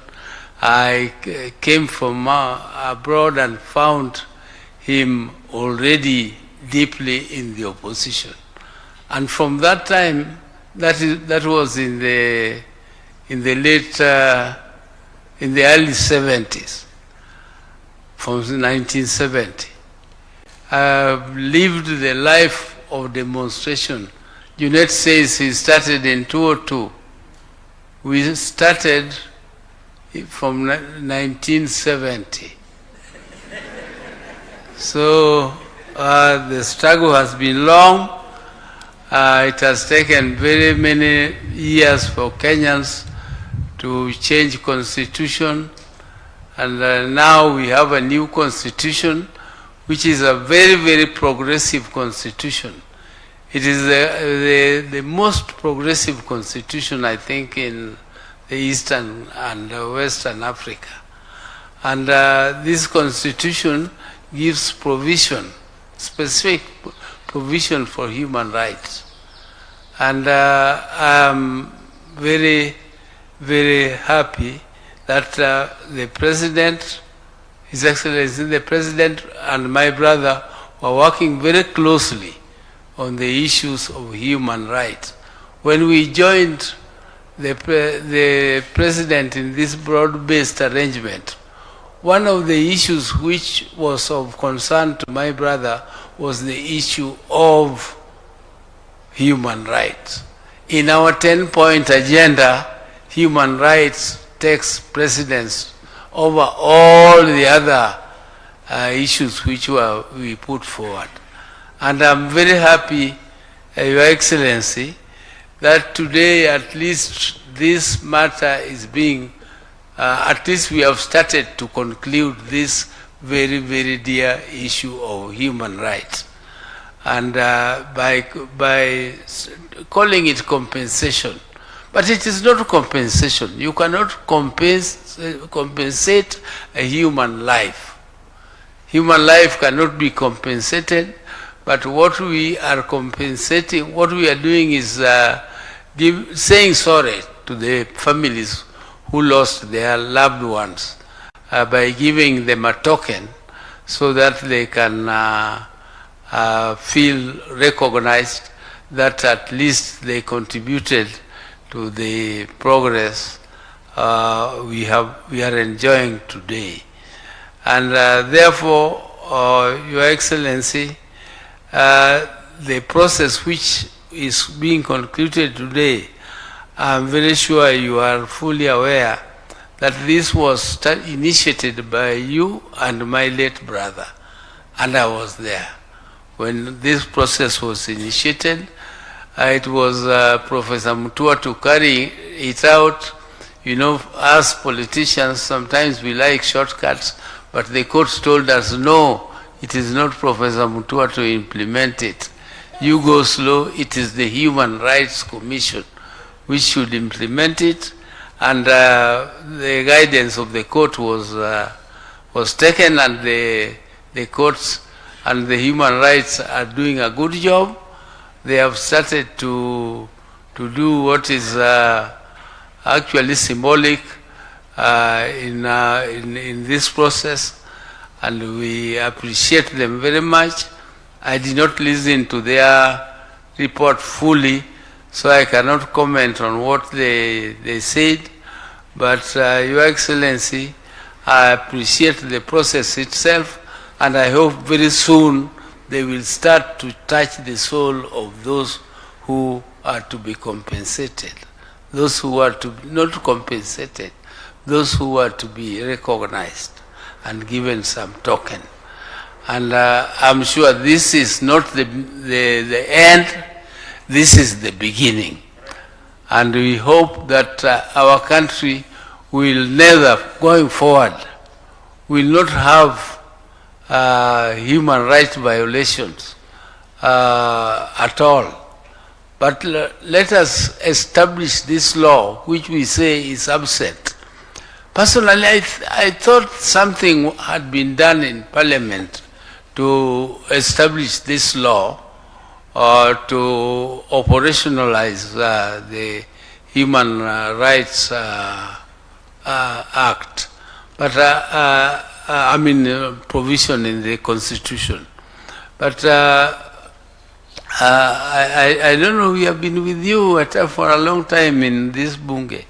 But somewhere in the corner of my thoughts, I thought that such a law had been created, and I remember that you had to give some notice to police 5 days before. Just notice, not apply for permit. You give them notice and they provide you with the security, and you state exactly from where you want to demonstrate up to where, from what time to what time, so that security can be provided for you to do demonstrations. I thought there was something like that, but if it is not there, then let us expeditiously establish one so that we can have a law which guides demonstrations, so that Kenyans can demonstrate peacefully without being disturbed and being protected by their own police, because they are the ones who pay the police. Let Kenyans pay the police who protect them, not the police who kill them. Because if you use a bullet, that bullet is bought by the mwananchi you are killing. So we should not allow that situation where our own bullets are used to fight, to kill our people. And let Kenyans know that when you go to demonstrate peacefully, you don't carry a machete, you don't carry a stone, and you don't carry any weapon at all.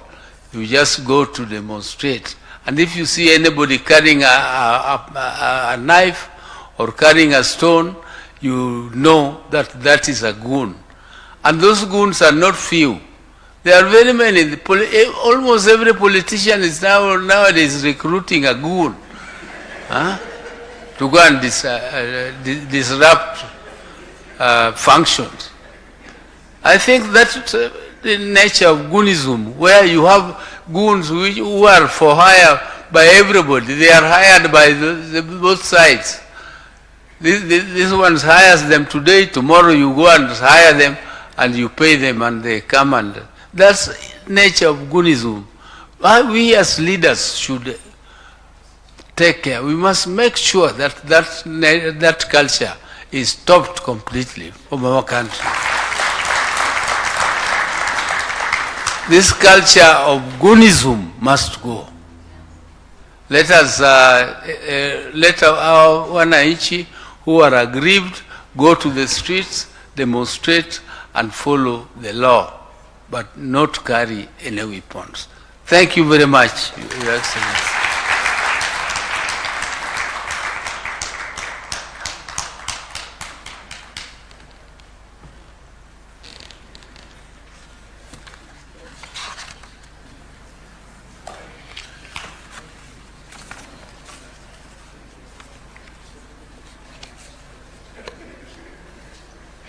Your Excellency, sir, permit me now to invite His Excellency the Deputy President, Professor Kithure Kindiki, to come and make his remarks, and later on invite you to address the nation.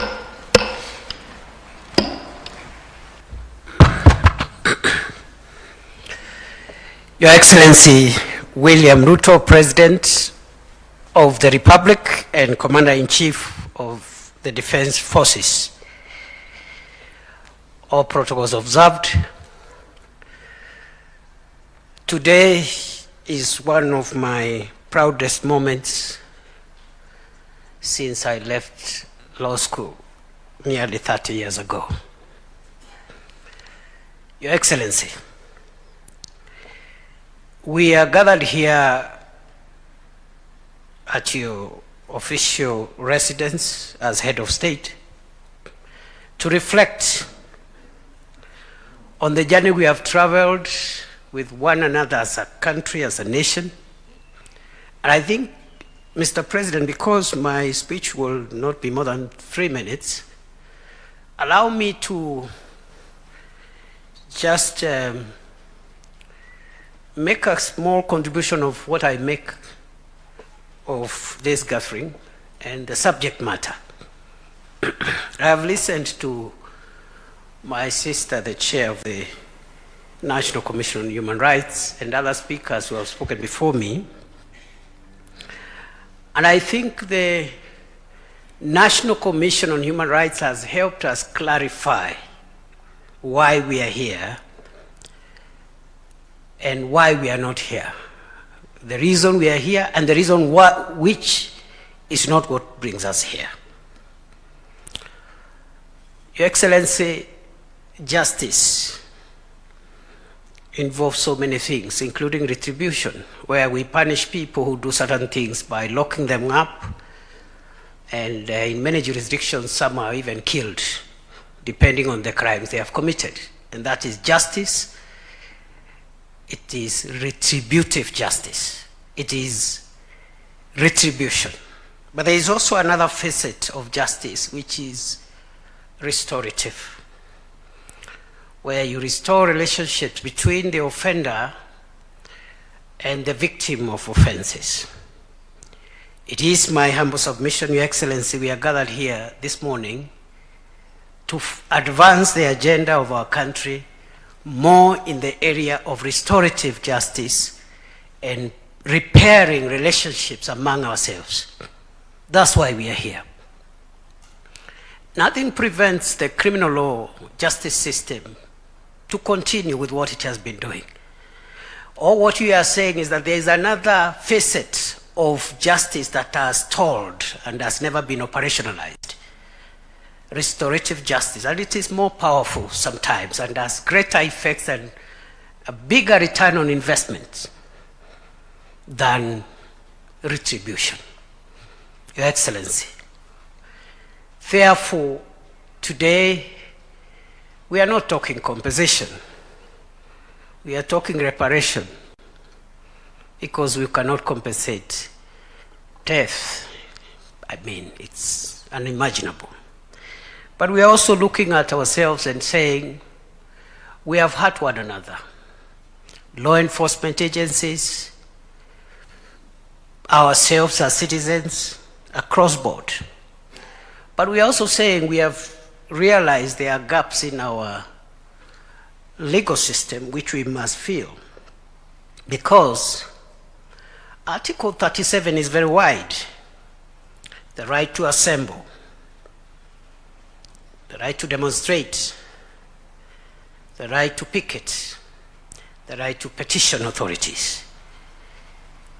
We are just concentrating on the demonstration part. There is the right to assemble without demonstrating.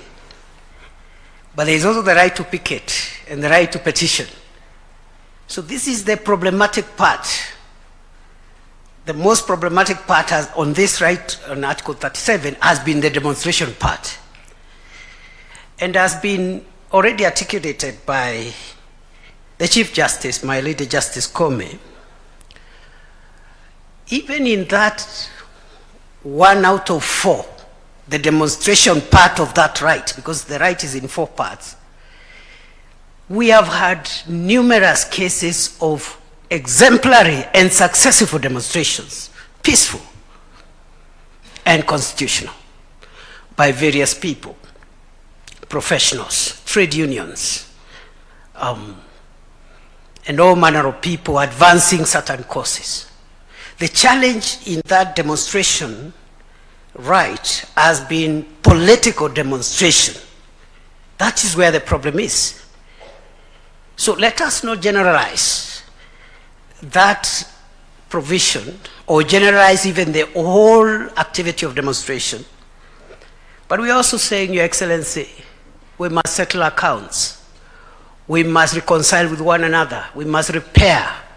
And that's why some form of reparations are token here, are sorry here. And this is a very complex space we have ventured into, the space of transitional justice. Very complex, and many countries do not want to address this issue.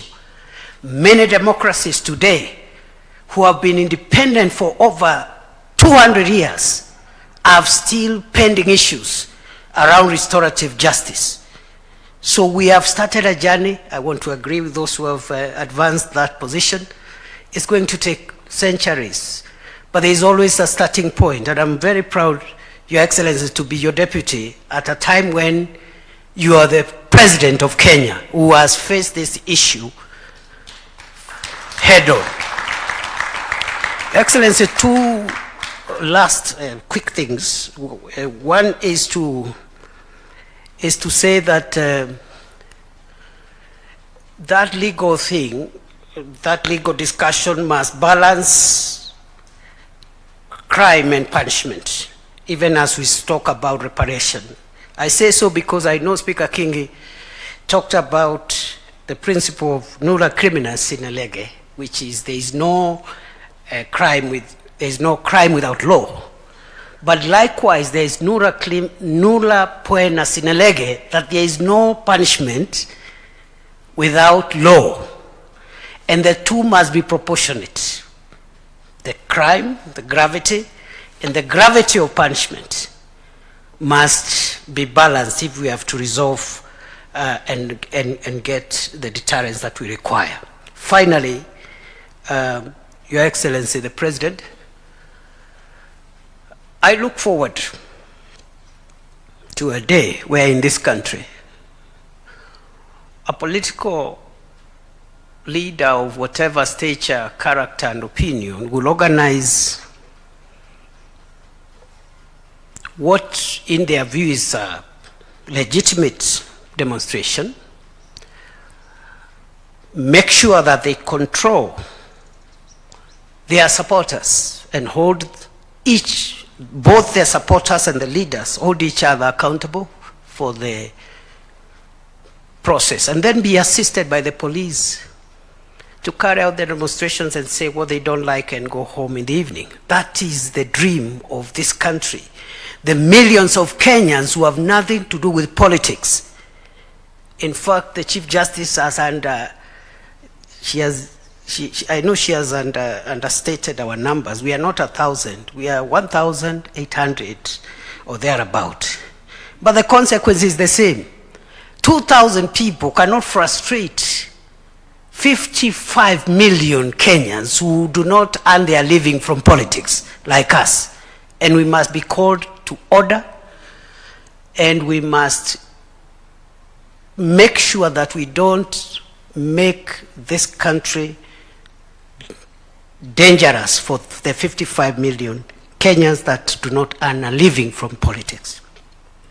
With those many remarks, Your Excellency, colleagues, allow me to request that we stand as we welcome the head of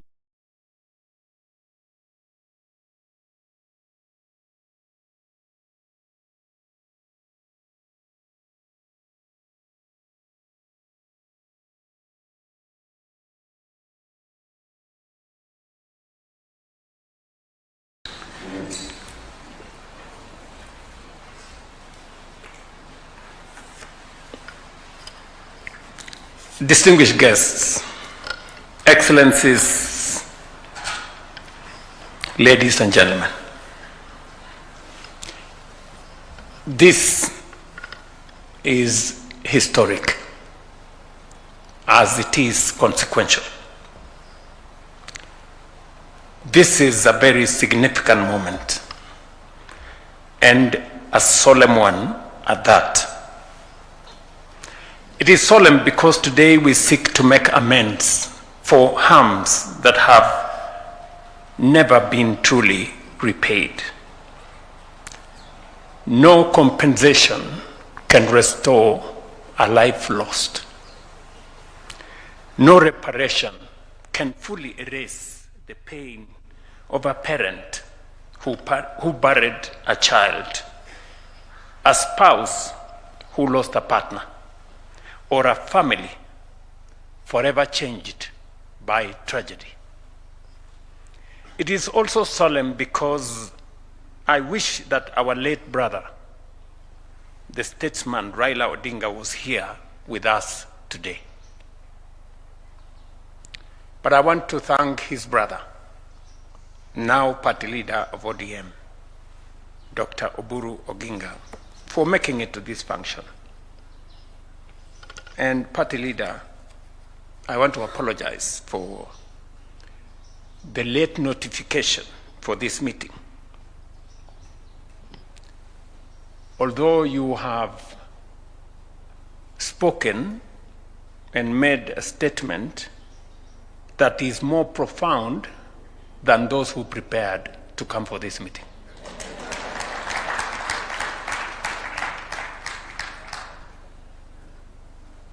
This is one of the commitments we made to the Kenyan people. It was born out of a shared conviction that Kenya could not continue traveling the same painful road, generation after generation, protest after protest, tragedy after tragedy. Today, we take an important step towards fulfilling that commitment.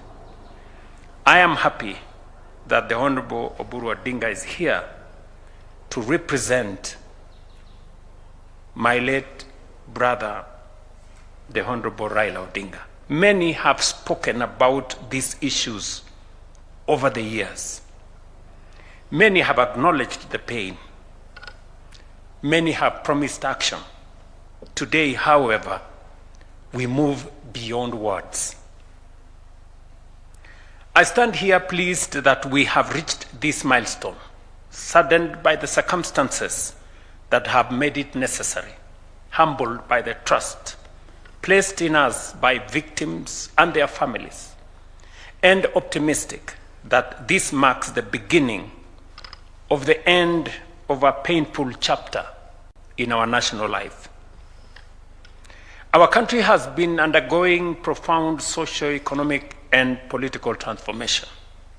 Across Kenya, citizens have consistently expressed a desire for a future that is more just, more inclusive, and more responsive to their aspirations. Never before, however, have Kenyans expressed such a deep and widespread yearning for change and renewal. That yearning is legitimate, it is democratic, and it is protected by the Constitution. The right to assemble, demonstrate, picket, and petition under Article 37 is not a favor from the state. It is a constitutional guarantee. It is one of the freedoms that define us as a democratic nation. Yet, we must also confront an uncomfortable truth. For far too long, whenever Kenyans have exercised these rights, too often the outcome has been violent, injury, loss of life, destruction of property, bitterness, and division. Families have buried loved ones. Young people have carried physical and emotional scars. Businesses have been destroyed. Police officers have been injured. Communities have been left traumatized. We must also acknowledge a difficult reality. There has been instances where the response to public demonstrations has resulted in excessive use of force, violations of rights, and loss of life. Equally, there has been occasions when legitimate protests have been infiltrated by criminal elements, leading to violence, looting, destruction, and harm to both citizens and law enforcement officers. The truth is that whenever this cycle unfolds, Kenya loses. Citizens lose. Families lose. Businesses lose. The police lose. And our democracy is diminished.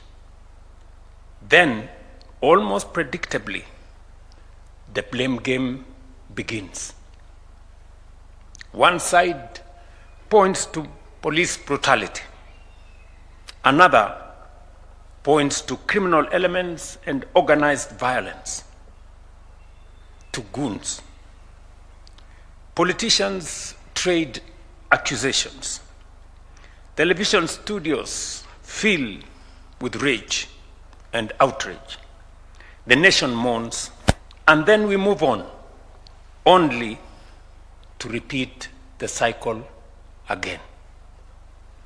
Perhaps what is most painful is how easily the suffering of victims is sometimes reduced to political slogans. It is easy to exploit public grief for political gain. It is easy to seek headlines, applause, and partisan advantage. What is much harder is to sit with the families who have lost loved ones, to listen to those carrying physical and emotional wounds years after the cameras have left, to comfort those whose businesses were destroyed, whose livelihoods disappeared, and whose futures were altered forever. That is why we must resist the temptation to turn national tragedy into political theater. The lives of Kenyans are too precious. the wounds too deep for us to treat them as instruments of political competition. For decades, successive political generations have condemned these tragedies without fundamentally resolving them. I understand why. It is not easy to confront such issues. If you act, you are criticized. If you do not act, you are criticized.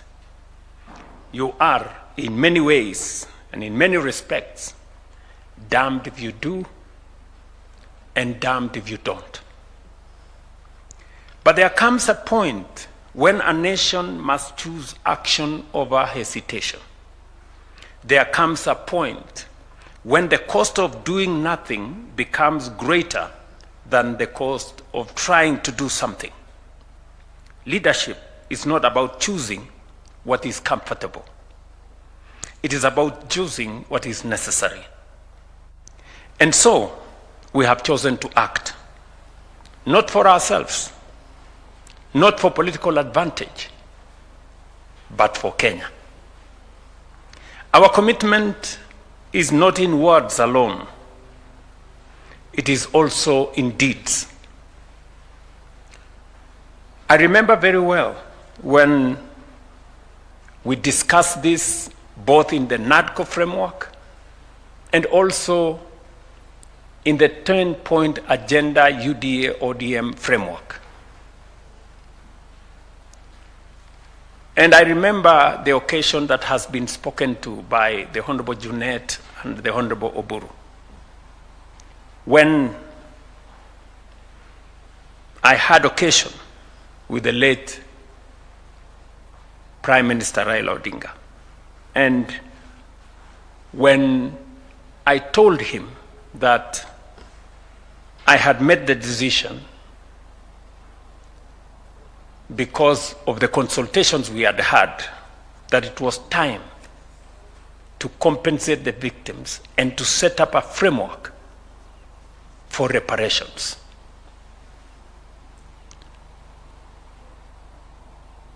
And he encouraged me and he told me, Mr. President, this is the right thing to do.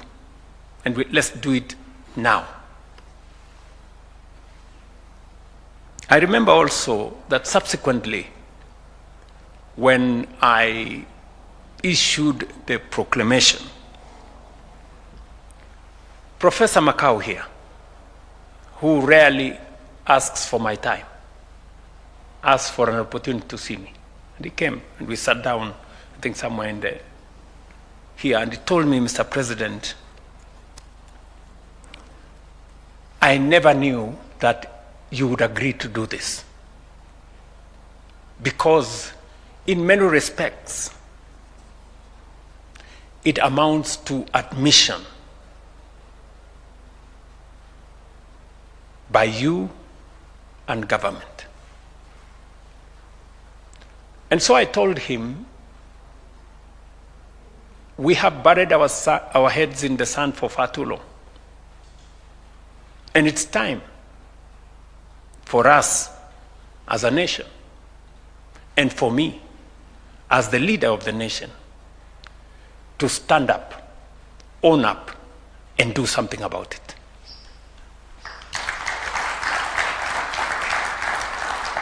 That is why, through Gazette Notice number 12002 of 2025 and other instruments, I set in motion the process of compensating victims of protests and public unrest. As part of that process, I appointed a distinguished panel chaired by Professor Makau Mutua, honoring a commitment that I had made together with my friend, the late former Prime Minister Raila Odinga, that we would not merely speak about this issue, but walk the journey to its conclusion. I tasked the panel with helping us confront a challenge that Kenya had carried for far too long, and with developing a framework that would place victims, justice, accountability, and national reconciliation at its center. Subsequently, the court directed that the framework be developed by the Kenya National Commission on Human Rights. And that is why today we gather to launch the fruit of that work. And as was said earlier, I subsequently issued Presidential Proclamation number 1 of 2026 in accordance with Article 2542 of the Constitution, charging the Kenya National Human Commission on Human Rights with the responsibility of developing and submitting a framework to guide the provision of compensation for victims of human rights violations, including those arising from public protests. The proclamation was subsequently published as Kenya Gazette number 3114. I wish to commend the Kenya National Commission on Human Rights for their dedication, wisdom, and patriotism in delivering this framework for compensation and reparations to victims of human rights violations during protests and picketing.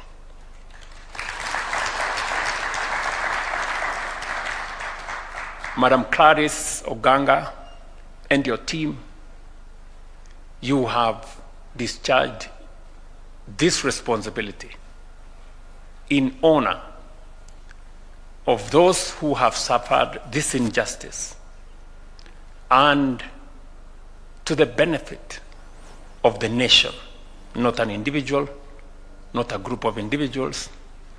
And I want to commend you. Your statement has been profound. I have listened very carefully on what you have had to say about this responsibility and mandate, and it has spoken to all the issues that would have required attention in this exercise. I also wish to commend Professor Mutua and the panel for their invaluable contribution to this process. Professor, again, and the panel, I want to say congratulations and thank you very much for making a contribution. Allow me to say, when the courts pronounce themselves on how this exercise should be carried forward, I got advice from different people. One group said the court, we should appeal this decision of the court. Another group said we should implement whatever the court has said in the interest of time. So when I assessed, to me, it didn't matter who did what, but it mattered to the victims and to the country that for once we try and resolve this issue. And I want to thank again Professor Makau, who came to consult with me, and we agreed with him that while it was okay for us to go to court and appeal, but we must also agree with the court, proceed with the process, so that Kenyans can for once know that we are committed to our word. This framework represents a major milestone in protecting the rights of those harmed during protests, advancing social reconciliation, providing redress for victims, and strengthening our democracy. As a demonstration of our commitment, we have already allocated Kenya shillings 2 billion towards compensation and reparation for those who have suffered verified harm arising from protests and unrest, including affected families, injured citizens, businesses lost, and law enforcement officers injured in the course of their duties. But let me be let me be clear. This is, as has been said by many, the beginning of the journey, not the end. Let me also be clear about what these payments are and what they are not. They are not the price of life, of pain, or of loss. No amount of money could ever be. The Kenya shillings 2 billion we have committed cannot replace a son or a daughter. It cannot restore years and lot of trauma. It cannot fully compensate a family, a trader, or a community for all that has been taken away from them.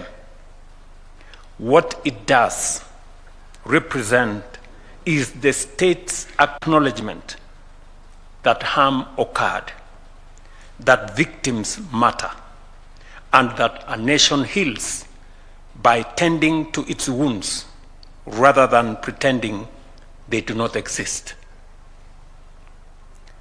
Nor is this redress a reward for violence, looting, criminality, or unlawful conduct. Neither should it be understood as a license for disorder on one hand, or excesses and violations of rights on the other. It is redress for harm suffered by citizens, an affirmation that the rule of law applies equally to everyone. And let no one mistake compassion for impunity.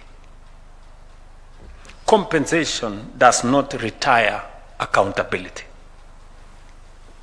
The law applies equally to the citizen and the officer, to the protester and the police. Where wrongdoing occurred, accountability must follow its proper course. I have come to see our country as a single body. It has many parts, and no two are alike. The hand is not the foot. The eye is not the ear. Yet all belong to one body and share one life. When a thorn pierces the foot, it is not the foot alone that suffers. The whole body stops to remove it. So it is with us. The young person injured in a protest, the trader who lost a lifetime's work to looting, the police officer hurt while keeping the peace, and the family mourning a loved one are not rival camps. They are all Kenyans. They are all part of one national body. When any one of them is wounded, Kenya is wounded. And a nation does not heal by choosing whose pain matters. It heals by acknowledging all suffering, pursuing justice for all, and committing itself to doing better. That is why this framework is only the beginning. The journey will be complete only when we achieve two other things. First, a comprehensive legal framework that fully operationalizes and protects the rights guaranteed under Article 37 of our Constitution. The right to assemble, demonstrate, picket, and petition peacefully. I'm happy that the Kenya Human Rights Commission have undertaken to work with all the stakeholders to develop this law that will operationalize and protect the rights guaranteed under Article 37 of our Constitution. Secondly, to reform and have a training manual that reshape our police service and how they manage public demonstrations, ensuring professionalism, restraint, accountability, and respect for constitutional rights. Together, these reforms will strengthen the health of our democracy, because compensation, properly understood, is not an end in itself. Compensation addresses the consequences of past failure, but reform must prevent their recurrence. We must also recognize a new challenge of our time. Artificial intelligence and digital platforms have transformed how information is created, shared, and consumed, especially among young people. While these technologies have expanded access to information, created new opportunities for learning, innovation, and commerce, and enriched democratic participation, they can also be used and have been used to spread misinformation, manipulate public discourse, inflame tensions, and fuel unrest. We must therefore be firm that technology must serve truth, responsibility, and national unity, not deception, division, and violence. If we remain committed to this path, this framework will mark more than the compensation of victims. It will mark the beginning of the end of a painful chapter in our national life. A chapter in which demonstrations often ended in injury, loss of life, destruction, and division. A chapter that has burdened generations of Kenyans for far too long, and a chapter that this generation must now resolve. This, our generation. The future of Kenya cannot be one in which citizens fear exercising their constitutional rights. Neither can it be one in which legitimate grievances are hijacked by violence, criminality, destruction, and political opportunism, or met by excessive force and violation of constitutional rights. We must reject both extremes. We must protect the right to protest. We must protect life. We must protect property. And we must protect human dignity. And above all, we must remember that before we are protesters, police officers, traders, leaders, or activists, we are Kenyans. Today, we affirm that every life matters. Every victim deserves recognition, and every Kenyan has a right to exercise their constitutional freedoms without fear. Let us therefore hold fast our constitutional rights to peacefully assemble and to non-violence in how we engage one another as citizens, as leaders, or even with our security agencies. This is not an isolated act. I think many leaders here have spoken to how we move together and how sometimes we treat each other not so fairly. This act that we have decided as a nation that we must do, that we must confront what has harmed many people, made us to lose lives, made us to lose property, made us to create division. We must confront as a nation. And I say it is not an act in isolation. It is part of what we are rebuilding as a nation. And it goes beyond money. I have listened very carefully to the governor of Wajir. He was emotional today as he was emotional in Wajir. And because it speaks to how people feel. When I stood on the platform in Wajir on the 1st of June, and the emotion in the field, I saw tears in many leaders and many people in Wajir.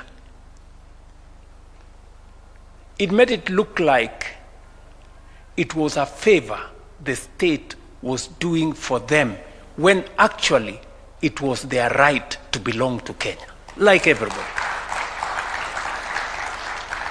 They were so emotional about it, you would think we are giving them, or we are making them any favor. But it speaks to how people feel. I remember very well, when I say this is not an isolated incident, I remember very well when, I think it was on the 5th of February 2025, when I stood on the field there at Orahe Stadium in Wajir and signed the proclamation to remove all the encumbrances and the discrimination that was subjected to the people of northern Kenya especially, that made them look like secondary citizens or, citizens of a lesser class than the rest of Kenya. It wasn't about money. It was about dignity. It was about recognizing that there are wrongs that we have committed as a nation to fellow Kenyans, subjecting them,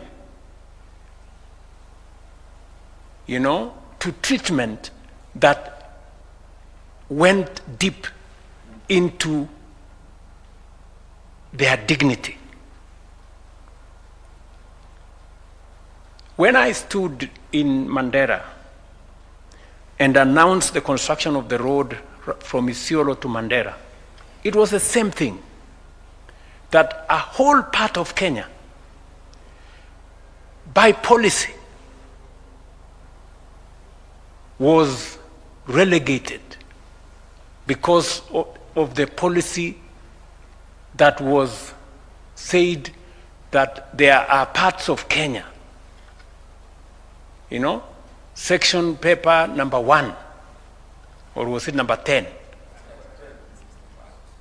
of 1965, a policy document of government that said some parts of Kenya will be developed and others will not.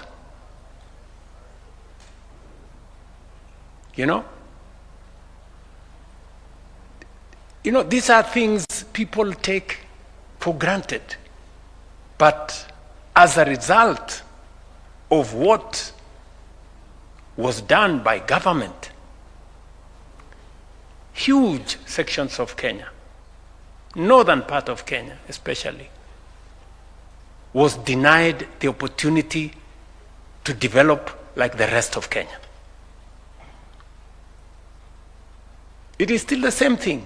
That's why I'm saying what we are doing today is part of correcting the injustices of the past. It is the same thing. When I stood 3 months ago in Mombasa and pronounced myself on what we are doing to redress the squatter problem in our coast region that has subjected millions of citizens to the indignity of being squatters, secondary citizens in their own country. They are treated lesser than other Kenyans. It is part of repairing our nation. I remember very well, and this is a good occasion for me to say, when I decided to appoint General Ogolla, I was correcting the negative profiling of some of our communities, that there are positions that are reserved for some people and there are positions that can never be occupied by other people. An injustice and a stigma on a whole community. It needed to be corrected. And it is the same thing when it came to the formation of the broad-based government. I remember very well, my brother, the Honorable Raila Odinga, had a different opinion of who should be the Minister for Finance. And I remember I told him that, my brother, if there is one place I will defy you, is that I am going to appoint a person from Luo Nyanza to be the first Cabinet Secretary or Minister for Finance. Again, to correct a negative profiling of a whole community that they don't care about property.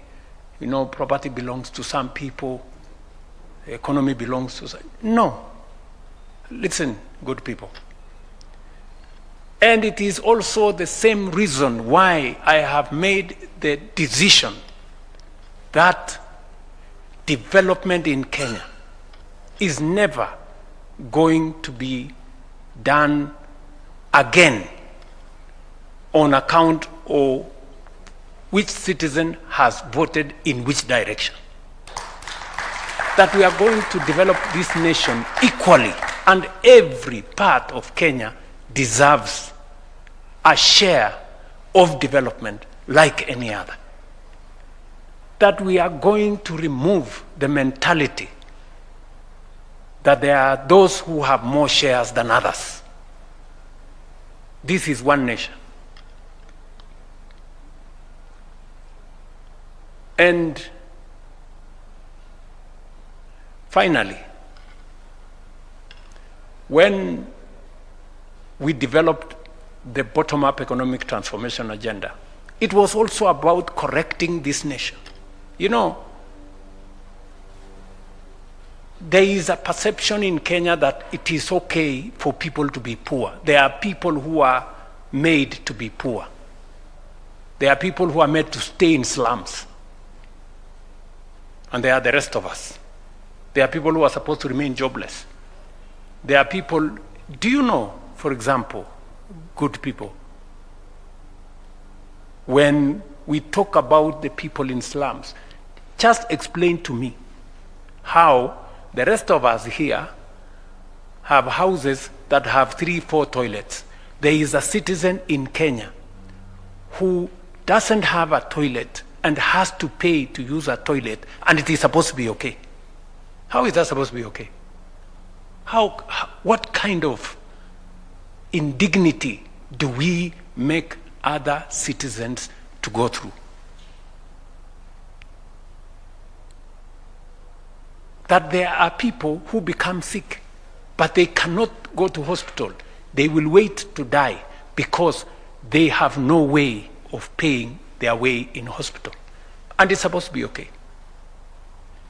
And then when we rally the country to carry everybody on board, that those of us who have a privilege to have, those of us who have a privilege to have a pay slip, to have a job, can extend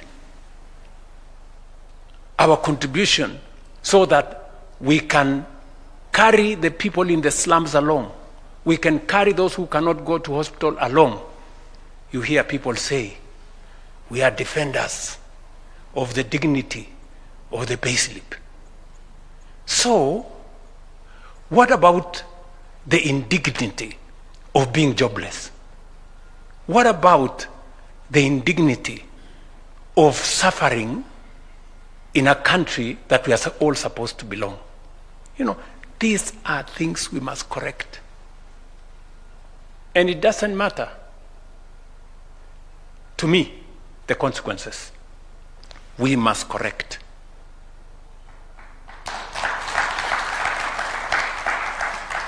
And so, this occasion, I said at the beginning, is a very solemn occasion. And it is a very consequential occasion. Part of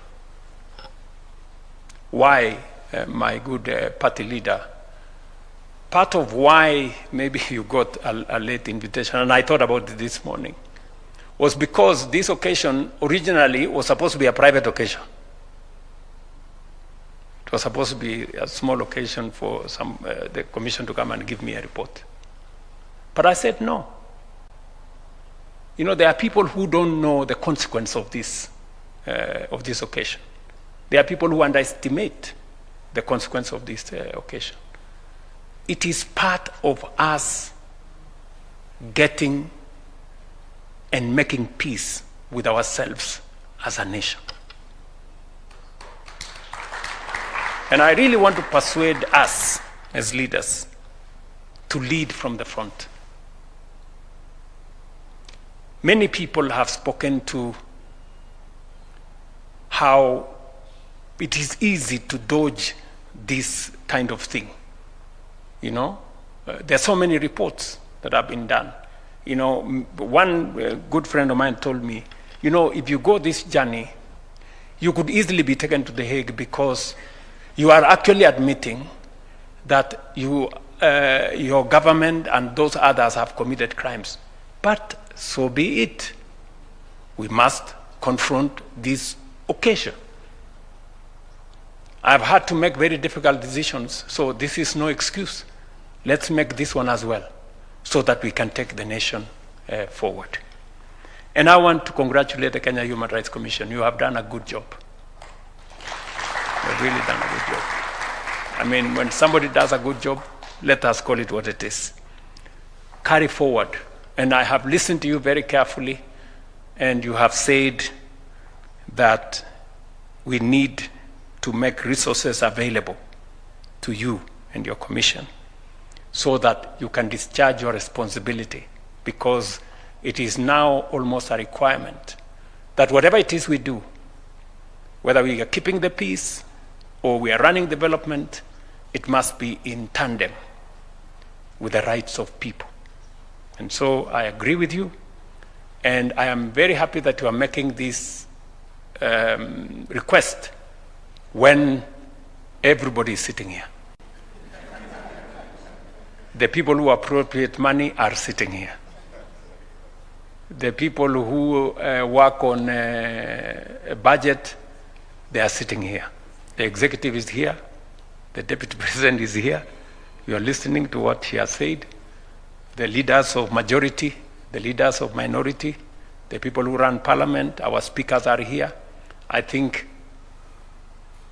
the chair, Clarice, and her team deserve the request they have made.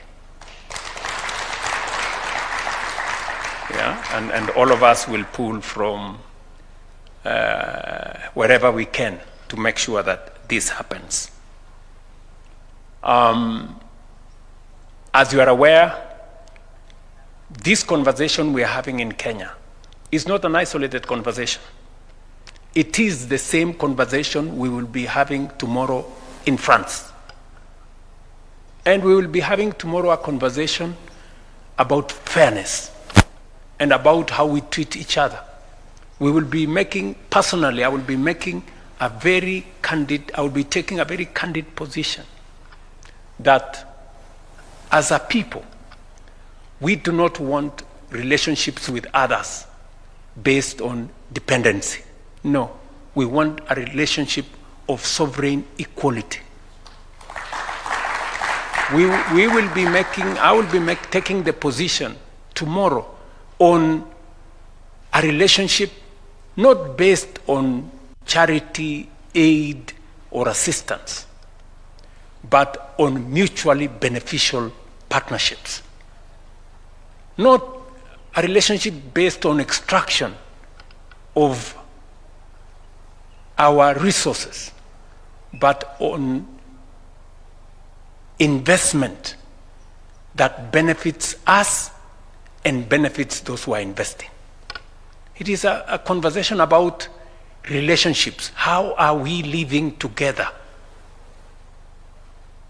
We will be pitching for a different international governance and international financial architecture.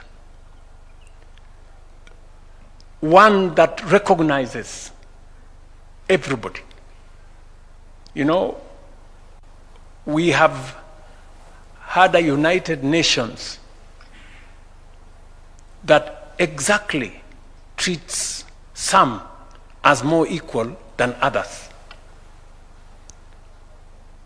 We are saying it is no longer tenable, it is no longer acceptable to have an organization that is not representative, that is not democratic, and that is not accountable.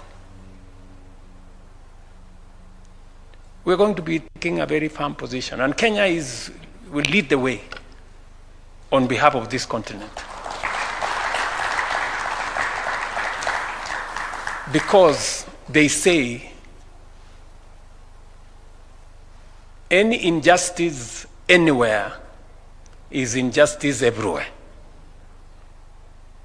And we do not be victims of that. I think there was a saying that when they came for I don't know who, you did nothing. Then they came for the next guy, and then when finally they came for you, there was nobody. So we have to take our position. And that is how we're going to relate. That's how we're going to build a much more fairer world as we build a much more fairer country.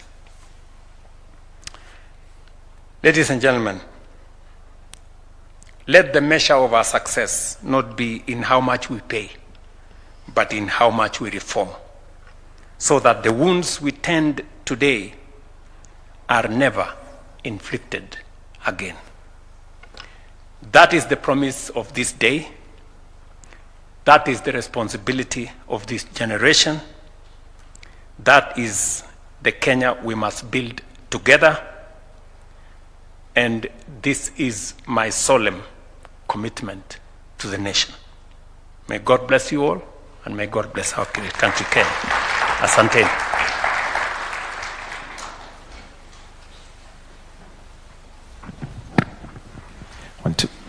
I know we're all standing, but this deserves another standing ovation and a clap, kindly.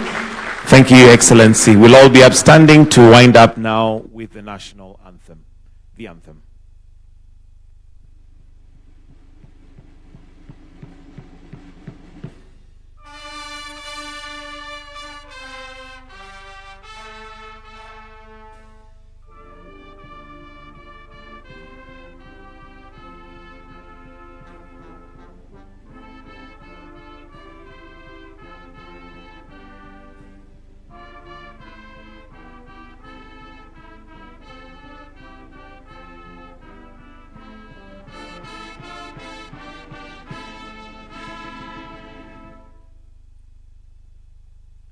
That brings us to the end of this session. Your Excellency, with your permission, will request one photo